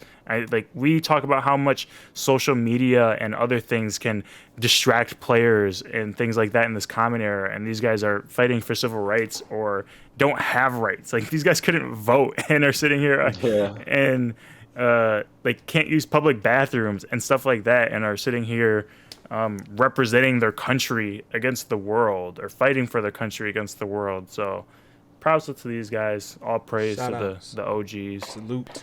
OGs. The motherfuckers was dominant too. Dominant the whole entire time. That's so crazy. There's so many dominant black athletes in general throughout history. They just dominate and also just change the game of sports. You can look at sports right now. Most athletes that change the game are African American. So shout out to them, man. Salute. Salute. Well, that was a fun segment. Yeah, that'll end our Black History Month special, but it won't be the end of Black history on this episode, because next up on the dock we got Eren Jackson, who is the first first black woman to win an individual medal in speed skating in the Olympics. So the first woman to do so was in 1994 at the Olympics in speed skating for the U.S. And since then, she's the first woman and the first black woman in this Olympics. She won the 500-meter speed skating gold. And I think what's crazy about this story is that she fell at qualifying and wasn't going to get in. And her friend and teammate, or was her teammate at the time, isn't her teammate at the Olympics now, because she renounced her position to give it to Eren so she could go, because she knew she was the best at her position, which I can't say a lot of people would do. I would hope that I would do that in that position. I don't feel like I would. Kick rocks. I got a chance to go to the Olympics? Yeah, I'm sorry, sister. She still ended up going, luckily. That's good. Okay. The one who gave up her spot? Yeah, that's good. But I know we just talked about a lot of insane and black achievements, and it's crazy because I just brought this up on last episode about how minorities, if given the opportunity to compete in winter sports and just enjoy winter sports, you should definitely do so, because they're fun and they're a great time, and we see how competitive we can be if we are able to, obviously afford and given the opportunity in sports that traditionally we are not participants in.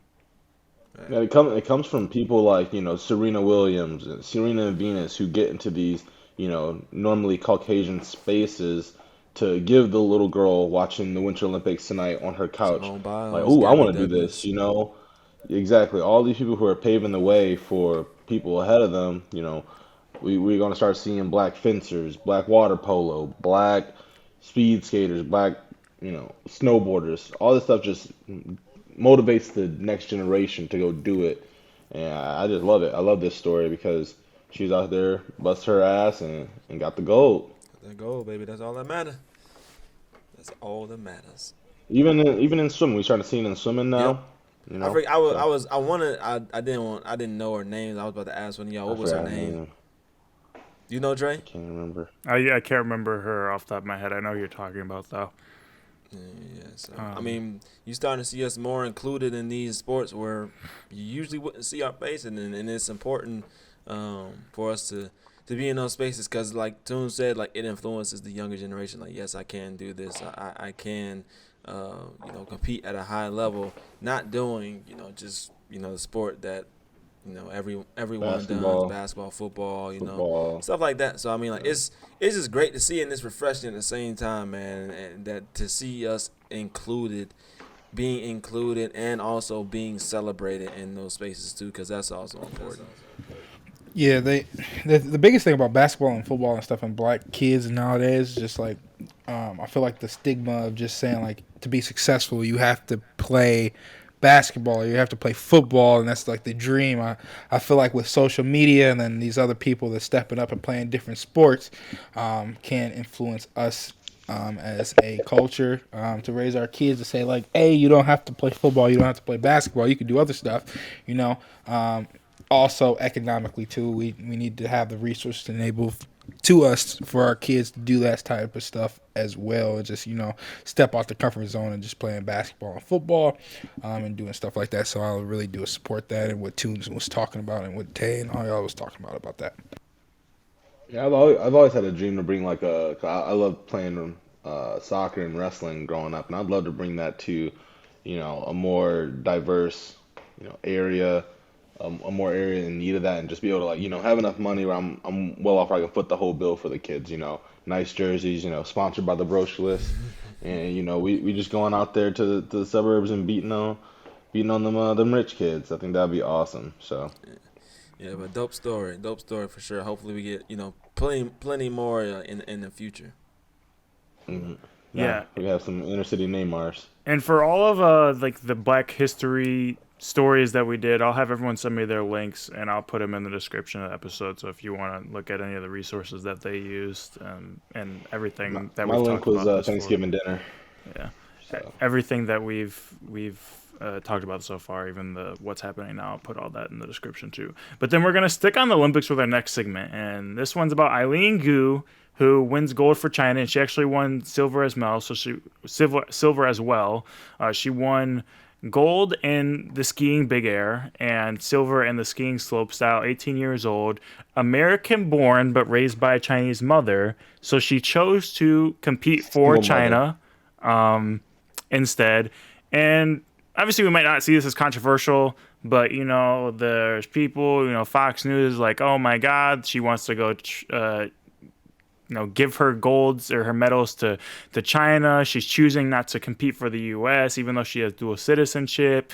I think some people were thinking that she renounced her citizenship because I guess that China doesn't allow you to have dual citizenship, even though we do in America and the Olympics do. But from my understanding that this isn't the case so far, because there was another individual, Jeremy Smith. He was a Chinese American who competed. He's from Dearborn, Michigan, actually competed for their hockey team.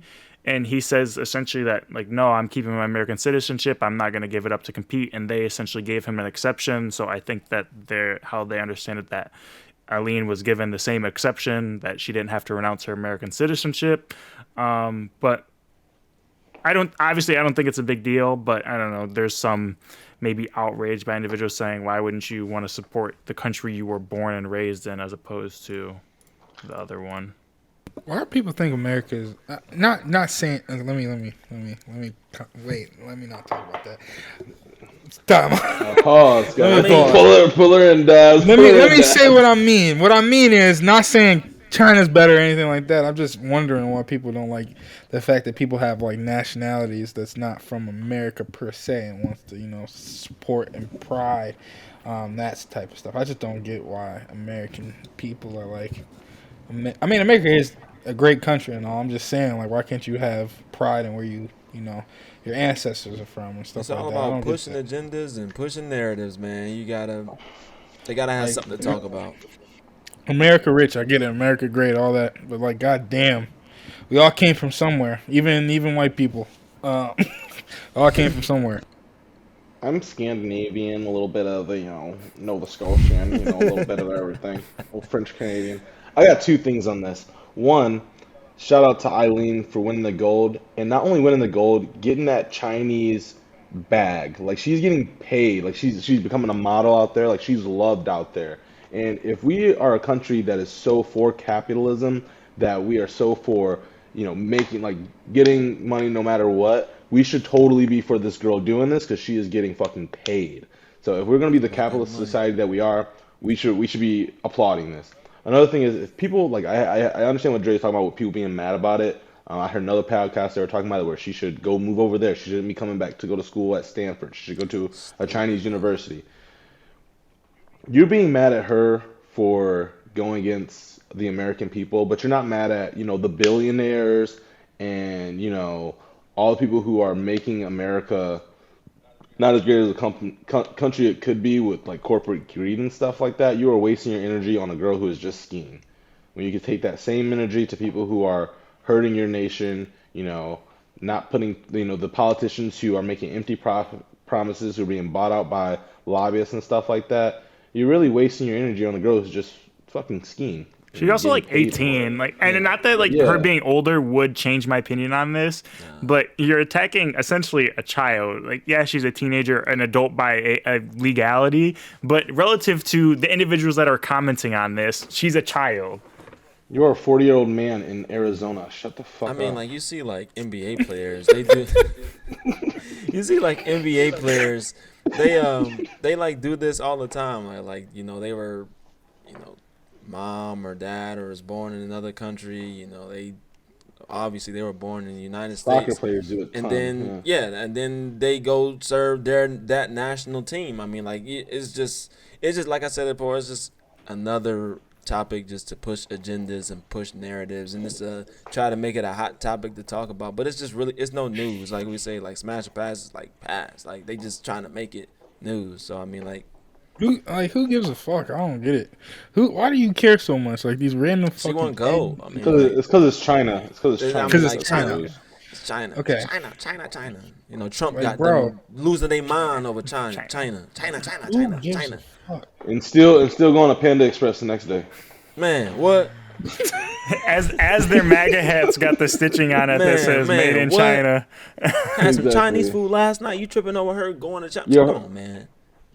Yeah. Who gives Crazy. a fuck, man? Crazy, I don't crazy. know why people care so much about other people. Well, congrats to that girl though, Congrats. Yeah. and her modeling career taking off. Go She get the killing bag, it. sis. I do the Go get same the damn bag, thing. Pooh. Go get the bag. Congrats, Eileen. But we'll keep it pushing. So 2 weeks ago, we gave our preview to the Super Bowl. We all ended up being correct.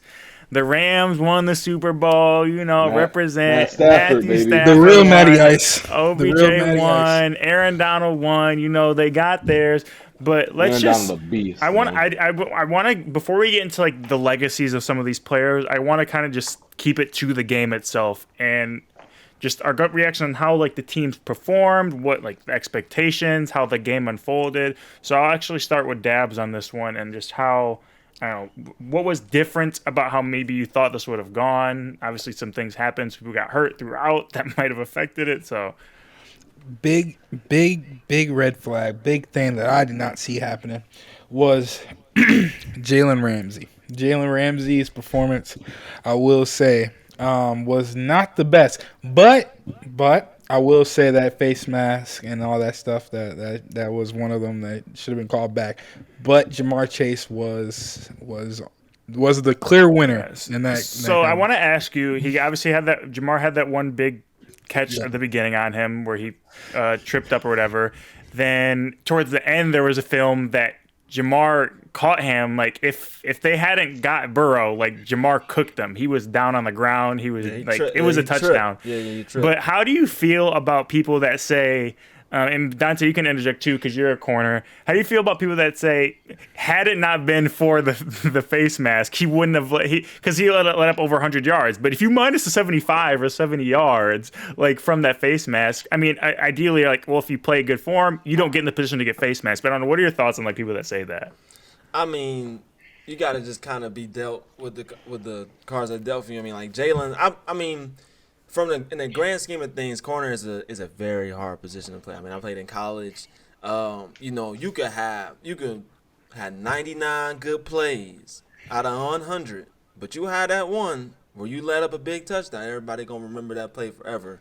I think I seen like a video, just like a quick reel of Jalen, and going lined up against Jamar.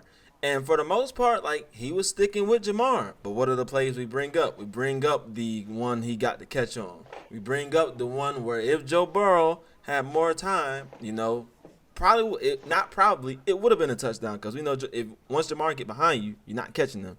So I mean, like, it's just it comes with the territory of being a cornerback, and especially in the NFL. I mean, like, just, all eyes are on you constantly, and it's so rare.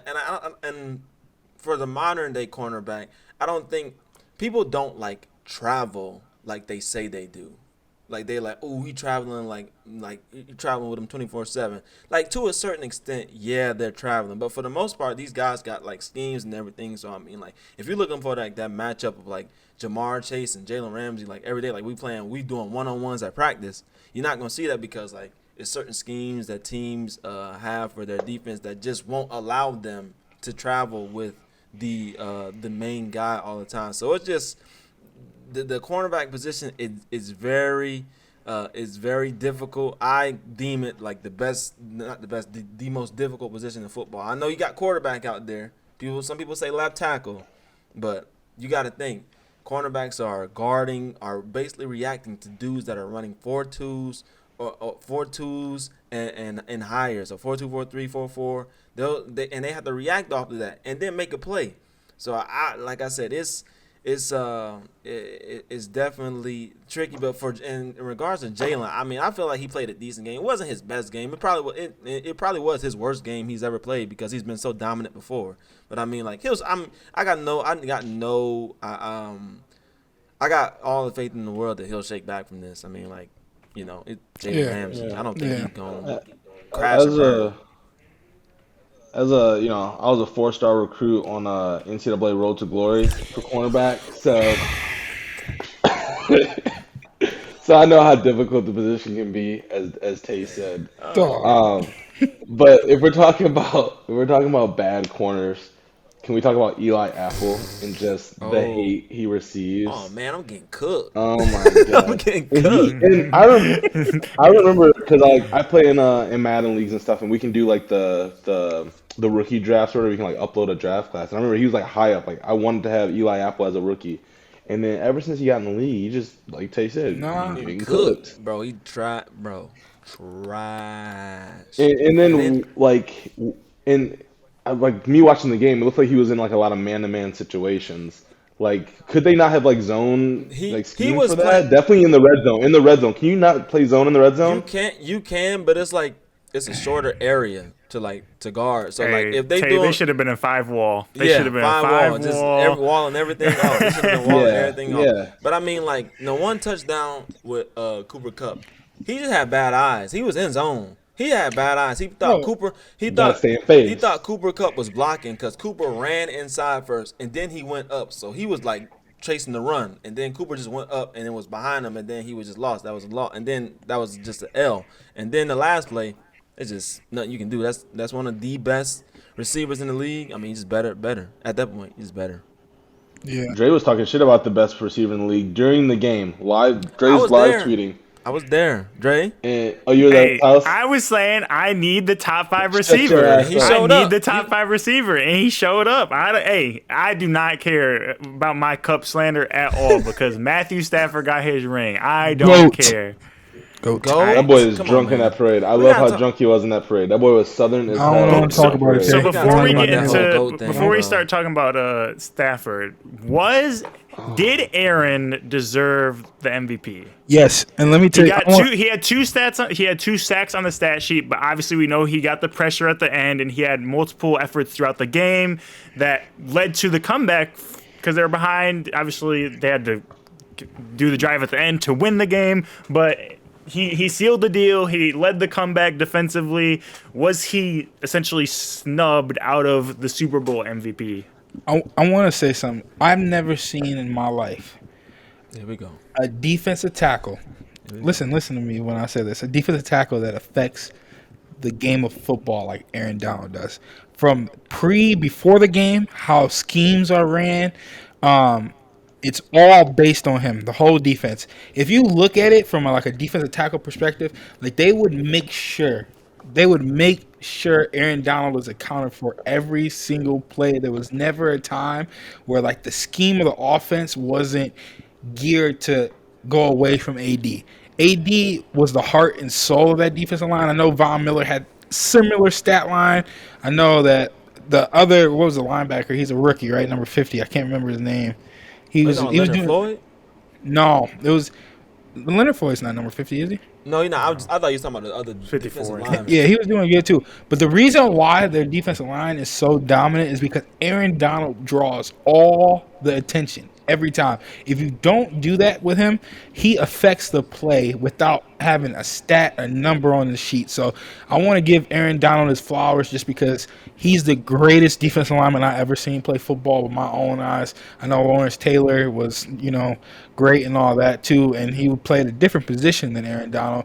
But the fact of the matter is, I just feel like AD has been the most dominant defender in the era of football that I've ever watched in my life. Is he undersized? Oh, He yeah. is. Yes. Yeah. He's undersized. He's a freak of nature though, so it's kind of he uses his leverage, Just the work rate, the leverage. Yeah, and that's technique. what helped leverage and Leverage. technique, leverage and technique. Work rate. Yeah. He's also insanely strong, Insane. given him being You see him with a underweight. shirt off today? Y'all seen with a shirt off? Bro, I ain't never seen a big dude with But abs I and a chest have- like that, bro. I've heard it's even like he works hard to stay up at his weight. Like it's not easy for him to No. keep Oh, like no. to weigh as much as he does. no. I think he's like 275, 280, but like he's not tall. He's like 6'1", 6'2". It's not easy for him to weigh that much. Right. Yeah. I mean, for me, the question is about should Aaron Donald have won MVP? Yeah, I don't know if I answered that, Right. but yeah. I mean, initially, right after the game, and they like you see Cooper like on the side, like, oh, they about to get Cooper MVP. I was like, dang, AD should have won. And like I don't have now when I look at it, I don't have a problem with them, giving Cooper the MVP because I mean like without Cooper Kupp, I mean Odell was out of the game second quarter, so I mean like everybody and their mama knew that Matthew Stafford was going to be going to Cooper Kupp for the rest of the game, and the Bengals still couldn't do a thing about it. And like I said, like I don't have a problem with them giving Cooper Kupp the MVP, especially that fourth quarter. He just like when the lights shined the brightest and you needed to play, man was coming down with catches. I mean, he was getting hit hard. It was the one hit in the end zone where we thought was the game-winning touchdown. And he just laid there for about like 10 seconds because you knew he got rocked and he still held on to the ball to catch it. I was like, oh, yeah, Coop is him. So I don't – had they gave it to AD, oh, yeah, well-deserving. I'm like, oh, yeah, AD deserve it. But I don't think Cooper is not deserving of it, too, just because of how instrumental and how they – and they couldn't run the ball either. That's the thing. They couldn't run the ball for nothing. So, I mean, like, all they was doing was going to Cooper. God knows 18 couldn't catch a cold out there. So, I mean, like, he was a new number 2. Van Jefferson, I mean, he really didn't do much. So, I mean, Hey, don't talk about Van. Don't talk about Van. I'm sorry. I know that's your baby. man. I know that's your man. Congratulations on the baby too. Yeah. But He went to high I mean, school. everybody knew that Cooper was getting the ball. He still couldn't stop himself. I don't think he was. I don't think he wasn't deserving. I think both of them were, and I don't have a problem with Cooper getting it. It's always gonna be the stats. Well, yeah, I think overall. Oh, one more thing before I get into my next quick little rant. Dante, what is Baker Mayfield's punishment? Oh, What's the verdict? what's the verdict? He can't have What's the verdict? what's the insurance commercials he be on? Progressive. No more progressive insurance. No more commercials. progressive. I don't want to see no more commercials of him. Nope. My policy's And- up. My policy's up. I'm switching. And Cleveland got to make it to the playoffs. They can't. They have to make it to the playoffs. I don't want no winning record and you not make the playoffs. You got to make the playoffs. No, you got to make the AFC Championship because the way Cleveland fans be talking, man, they be talking like If Malik, Joe Malik Burrow Willis gonna going to off of. So, and, yeah, if Malik Willis go to the Steelers, they ain't making the Off an playoffs. 11 game span, Cleveland Brown fans go off of that to dictate how good Baker Mayfield has been. I know he was hurt this year. But even before that, I think he got did he get hurt in week 2? Was it he got hurt early? week 2 he tried to make that tackle. That's just dumb though. Like come on, Bro, man. that high step he did. That high step is nasty, That bro. high step is gross. He needs to nasty. stop. It's gross. I hope Joe Burrow get his commercials. I really do. Please, Joe, take his commercials because I don't want to see him on no more. When they doing like the pre. I saw a stat that said the last 18 people who lost in their Super Bowl debut, Never made it back to the Yeah. game. I mean, And that was going to be my next question. And the AFC is so fucking tough. First, do the Rams, because the NFC has been so hard for so many years, but we're seeing this major shift with all these young quarterbacks switching over, possibly Aaron Rodgers switching over. You have these people leaving. The Broncos. Yeah. So, one, do the Rams, if they run it back, obviously they trade all the draft picks away. If they can get AD back to come back a year, obviously Matt and Jalen and them are going to be back. Hopefully OBJ can rehab and maybe he comes back on a team-friendly deal as the wide receiver 3 with Robert. Do the Rams make it back in the next 5 years? And do the Bengals even make it back in Joe Burrow's career? To the Super Bowl? I don't know. It's so The Super Bowl. tough. To the Super Bowl. Yeah, Pat Mahomes. You got Pat Mahomes in there for 10 years. I'm not sure how their cap space is looking with keeping all the weapons they have. But you got Pat Mahomes. You got Josh Allen, who he got to get one soon. And, soon. I mean, Lamar Jackson. Like, there's so many good quarterbacks and good Herbo. teams there. I do not know if Joe makes it back. It was they caught lightning in a bottle. Not to be devil's advocate, but honestly, I want to say a couple of things. First thing first, I wouldn't say Joe Burrow wouldn't be able to make it back just because there's been more talented quarterbacks in recent years than Tom Brady, right? We call him the GOAT. I feel like there's been more talented quarterbacks than Tom Brady, but it was a sure thing that Tom Brady was hosting the fucking AFC Championship game. Bill Belichick. Huh? Yeah, Bill Belichick, right? So what I'm saying is maybe that he don't go next year, but Joe Burrow has something about him that he's a fucking winner. I don't care what nobody say this year. I know it hasn't been like a lot of years that he's been winning, but I'm just saying, like, I can tell that there's something with Joe Burrow that's different. Either. Huh? Moxie. Ain't their cap kind of? It's not bad. It'll get bad like in like 4 or 5 years when Joe Burrow has to sign, Jamar Chase has to sign, that's why it's important Higgins to has win to sign. now. Yeah, that's why they need to win now because in 4 or 5 years when they all get, when Joe gets 40, Jamar gets 20, Higgins gets 15, 20. And Mike Brown not paying all of them. Mike Brown not paying all. He not doing that. Question: did they resign? Is Joe Mixon on the new deal? He's the cheapest in the league. Joe Mixon has 2-3 more years. They going okay, so he's gone. So they go. He should be. Here's my thing about this. All right, so will the Bengals get back to the Super Bowl after losing this one? I think they can, but they gonna have to do it while Joe Mixon there, because Joe Mixon was very prevalent in their success this year. What do you mean, Joe Mixon? Can you let me? You just got right in front of me. Go ahead. Joe Mixon was very prevalent in their success this year. He was top 5 in rushing, and TDs, and he was very important. So unless like in a league where running backs are very replaceable. It's nice to have a bell cow though. It's nice to have a running back that's dependable like Joe Mixon. And I would even ask you this, like Zach Taylor. Do you think he regret not having Joe Mixon on the field instead of Samaje Perine in 3rd and 1 and to run the ball? Come on now. So I mean, like if they make it back, I get you. You about to say Joe Burrow? I get that. I like Joe. He has that moxie, that confidence to win. But it will be a disrespect to not say that Joe Mixon was a main part of that success too. The whole team was good. Well, the whole team overall was good. So that's why I say they got to win it sooner rather than later before they got to start paying everybody.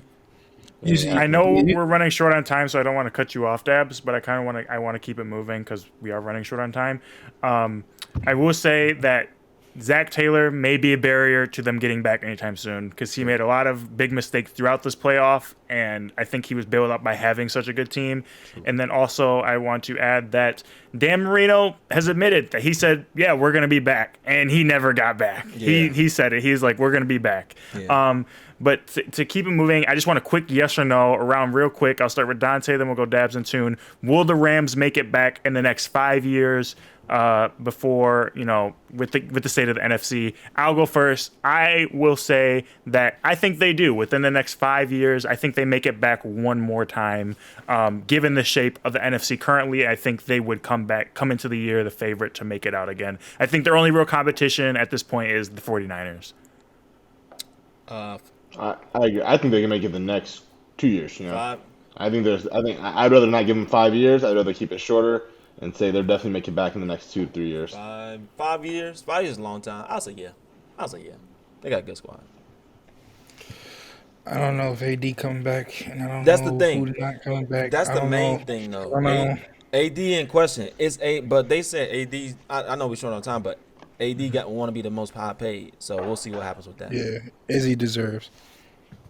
He's the 18th highest paid right now, or something like 15th. Yeah, we'll or see what 18th or happens. something If like that. AD not in question, I don't know, but we'll see. But It's I know we it's gotta keep 30 moving. It's 30 defenders paid more than 80. That's what it's 30. So, yeah, great Super Bowl. I think, like we said last week or 2 weeks ago, it was just fun to see someone different win. Everyone was rooting for everyone.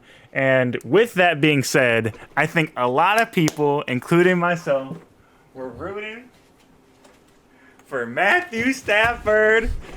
Matthew Stafford finally wins one. Hey, I'm the biggest Matthew Stafford fan there. I got the OG Reebok one. I'm gonna drop this one off. I got the blue colorway right here. He's doing a fit drop in Then the I middle got of the podcast? gray colorway, and then we got this one right here. Yeah. Whose name is that right there? Stafford Whose jersey. name It's is a that right there? podcast. What is that? Yeah. What's that? Stafford? No, This for our YouTube viewers. Matthew Stafford. For my YouTube This for viewers, all the- it's a yeah. Matthew Stafford signed Reebok jersey. like and the subscribe is OD it button. signed? the OD one, And I got the Rams one on me right now. I'm the biggest Matthew Stafford fan on the planet.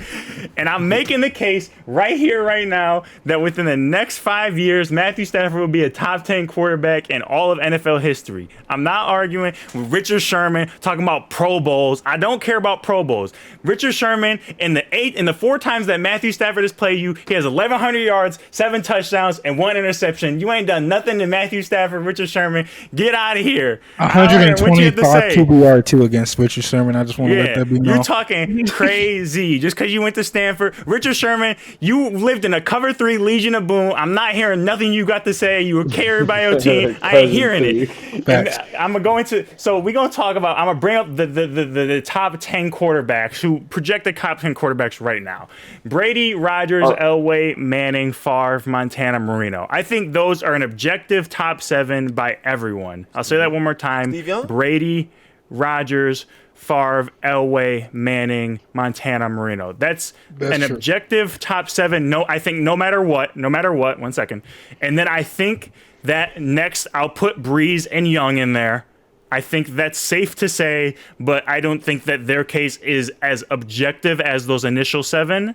And then after that, like the 10th guy, like who am I talking about? I'm talking about the Matt Ryans of the world, the Phillip Rivers of the world, McNabb. the Ben Roethlisbergers of the world. Like, these are the type of guys that within the next 5 years, 3 of them have just retired in the last few years that Matt Stafford's going to have to surpass. So right now, as we sit today, he's 12th in yards, 12th in touchdowns. On a garbage team. If he plays, I predicted him playing 5 more years. If he plays 5 more years being average, 4,000 yards a year, which is below average for that type of quarterback, 25 touchdowns and 10 interceptions, which is nothing special. I'm doing the bare minimum here. He threw for 41 touchdowns and like 4,800 yards this year. So I'm doing the bare minimum. If he does that, he'll finish with 70,000 yards, which will put him up far above, obviously, Young, but he played in a different era, so I'm not going to do that hard compare. That'll put him well above Roethlisberger, though. That'll put him above Roethlisberger in touchdowns by a significant margin.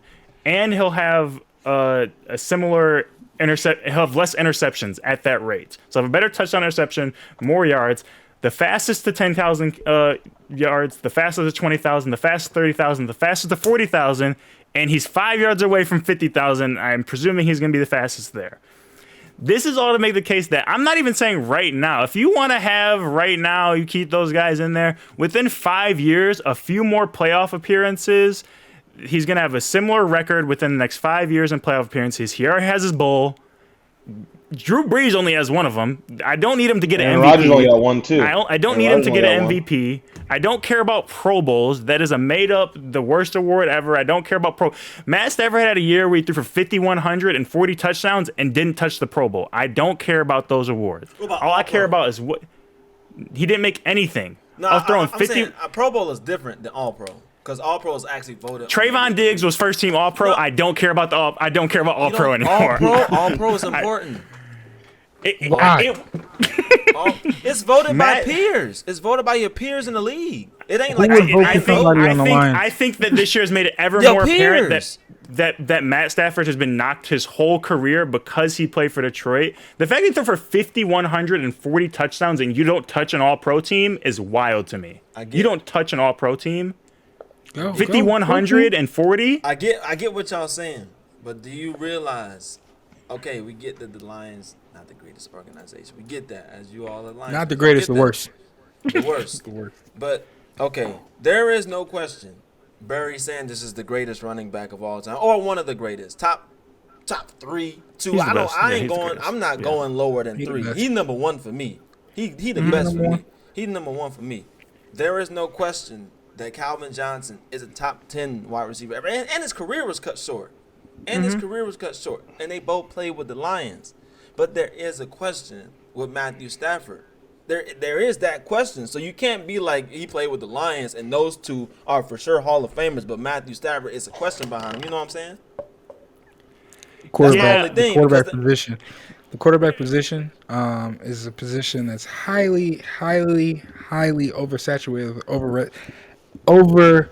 I don't even know how to say it. Eli Manning's going to be a Hall of Famer. Kurt Warner is a Hall of Famer. They shouldn't be. But you see the pedestal that they put some of these mediocre or like slightly above average quarterbacks, and like we're having this like now like you have Richard like. It was just in such bad taste. I'm not saying I disagree with Richard Sherman. I don't think Matt Stafford should make the Hall of Fame. But since you're going to let Eli in, since you let Kurt Warner in off of 3 good seasons, you watered it down. Yeah, so I'm not even arguing Hall of Fame. His Hall of Fame ticket is punched. He just won that Super Bowl. His Hall of Fame ticket is punched in the next 3-4 years. That's not the argument I have to make. I'm making the case that by time he retires, that he will retire as a top 5 quarterback. Now, granted. No, sorry, top 10. I think that Johnny Unitas. I think that I don't care about no Johnny Unitas. I don't care about none of these negative touchdown to interception ratio guys. And I don't think and I'll be honest, I don't think he stays there for long. To be honest, like I don't know if he passes Breeze. He'll have around the same numbers and everything like that. Yeah. Both similarly terrible organizations for a lot of their careers. I don't know if he passes Young. It'll be close. I think he'll have if he wins another Super Bowl and has some good more years, I think he passes Roethlisberger. But obviously, you have younger guys in the league. You have Russ, Mahomes. Rodgers. Patty coming, y'all. Yeah. You have Patty. Russell Wilson's gonna have a case by the time he retires. Patrick Mahomes is gonna have his case already. You love Rodgers. You haven't said nothing about Rodgers. He's already in the top 10. He's already in the top 10. Oh, okay. Yes. Okay. So I don't know if he stays there for even a long time, but I think that by the time he retires, for a good moment in time, he will have an argument to have a solid position, top 10, after being considered a mediocre or slightly above average quarterback for 13 years in Detroit. You can't dismiss Buddy if he top 10 in every passing category in the history of football. So, look at the league now. Like, I don't care. The league is throwing. You still blame him for that? 10. You can't blame him for that. I'm not blaming him, but you can't blame those other guys too. That didn't have this league that we have. I don't know how it doesn't help his case. Brett Favre was a gunslinger. Brett Favre was a gunslinger. I don't know how it doesn't help him. That, though. He was a gunslinger. They wasn't throwing the ball like they throwing the ball today. They throwing the ball 50 times a game now.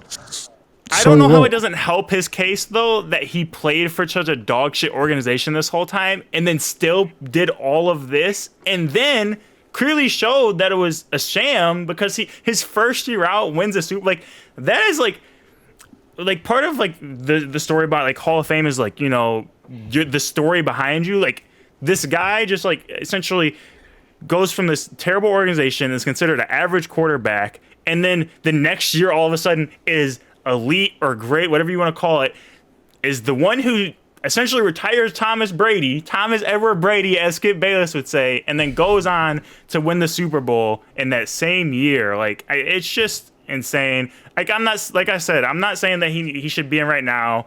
In that talk conversation right now, I think he's right fringe right there. He's better. I think he's already surpassed Eli, or is surpassing Eli as we speak. Phillip, Matt Ryan. I think he's surpassing those guys. Phillip don't got no ring, so yeah. Phillip doesn't have the ring. It sucks, obviously, given circumstances. Matt Ryan had his chance, but I used to like the Chargers. For someone who probably wasn't even talked about in the top 30, I like to even be in this conversation says enough. I just don't get why people don't talk about teams when they want to say championships, but you don't look at the team that this player was on. Like, name out of all those quarterbacks top 10 right now, name one that had a better team for longer than Matthews. The worst team of all those people was Breeze for when he was in San Diego, and then he had some bad teams throughout his years in St. Louis. Like or not St. Louis, sorry, New Orleans Saints. The only year I give for Stafford not doing it is probably 14. The best defense in the league. I'm sorry, I cut it out. But in 14, he had the best defense in the league, and he lost that playoff game. I give him that. That's 1 out of the 12 seasons. So I did want to say that. Like that, for 1 year, he could have made it. But it is what it is. Like, yeah. I mean, these stats aren't. What about Warren Moon? Man, Toon, you just saying stuff now, bro. You said McDonovan McNabb. You said Johnny Unitas. You said Warren. Johnny Unitas and Warren. Shout out to Warren, but he not top 10. I'm looking at these stats, and there's nobody touching. These stats are horrible. Not to mention, like obviously he ranks very highly in fourth quarter comeback. Like that's just, I think, a sign of how much he had to try and carry Detroit to like victories throughout his career. I will say this though, like him winning the Super Bowl. I mean, and I felt like Matthew Stafford probably has had disrespect in the league, but I feel like people gonna even respect him more. So I mean, like, it only helps his cause at this point. I mean, like, he has he's been the quarterback for the 2 single greatest like wide receiver seasons ever. So it only helps him. You can say like that's like that can't be coincidental. Like that can't be coincidental because Calvin Johnson's happened. I think his first whatever, like right when he came in, and then as soon as he goes to the Rams, it happens with Cooper. Like, it's insane. How many yards do you expect Stafford to have at the end of this? What'd your math to? I lowballed it and I said 70K. If he plays a minimum of 5, if he plays 5 years, I gave him 4,000 yards a year, which is a low ball for sure. Because Ben stats looking nice. That's even without like injury, just the lowest without injury. Yeah. Okay. But I won't harp on it too long. Obviously, we're running close on time here. But congrats to all those guys on the Super Bowl. And just to close out for the day, we don't have just the tip for the day. I want to ask our viewers, if you're comic book heads, if you're Marvel head, DC, next week we're going to announce our new segment, the Comic Book Corner. So we want suggestions, comment your favorite superheroes, leave us a review, leave your favorite superhero, what comics you'd like to read, and we're going to look at maybe looking into some of those. So let us know. Make sure, like, comment, subscribe, share the pod around, leave a review. But we're over on time. So we'll talk to you guys next week. Thanks for tuning in. Have a good one. Peace. Peace.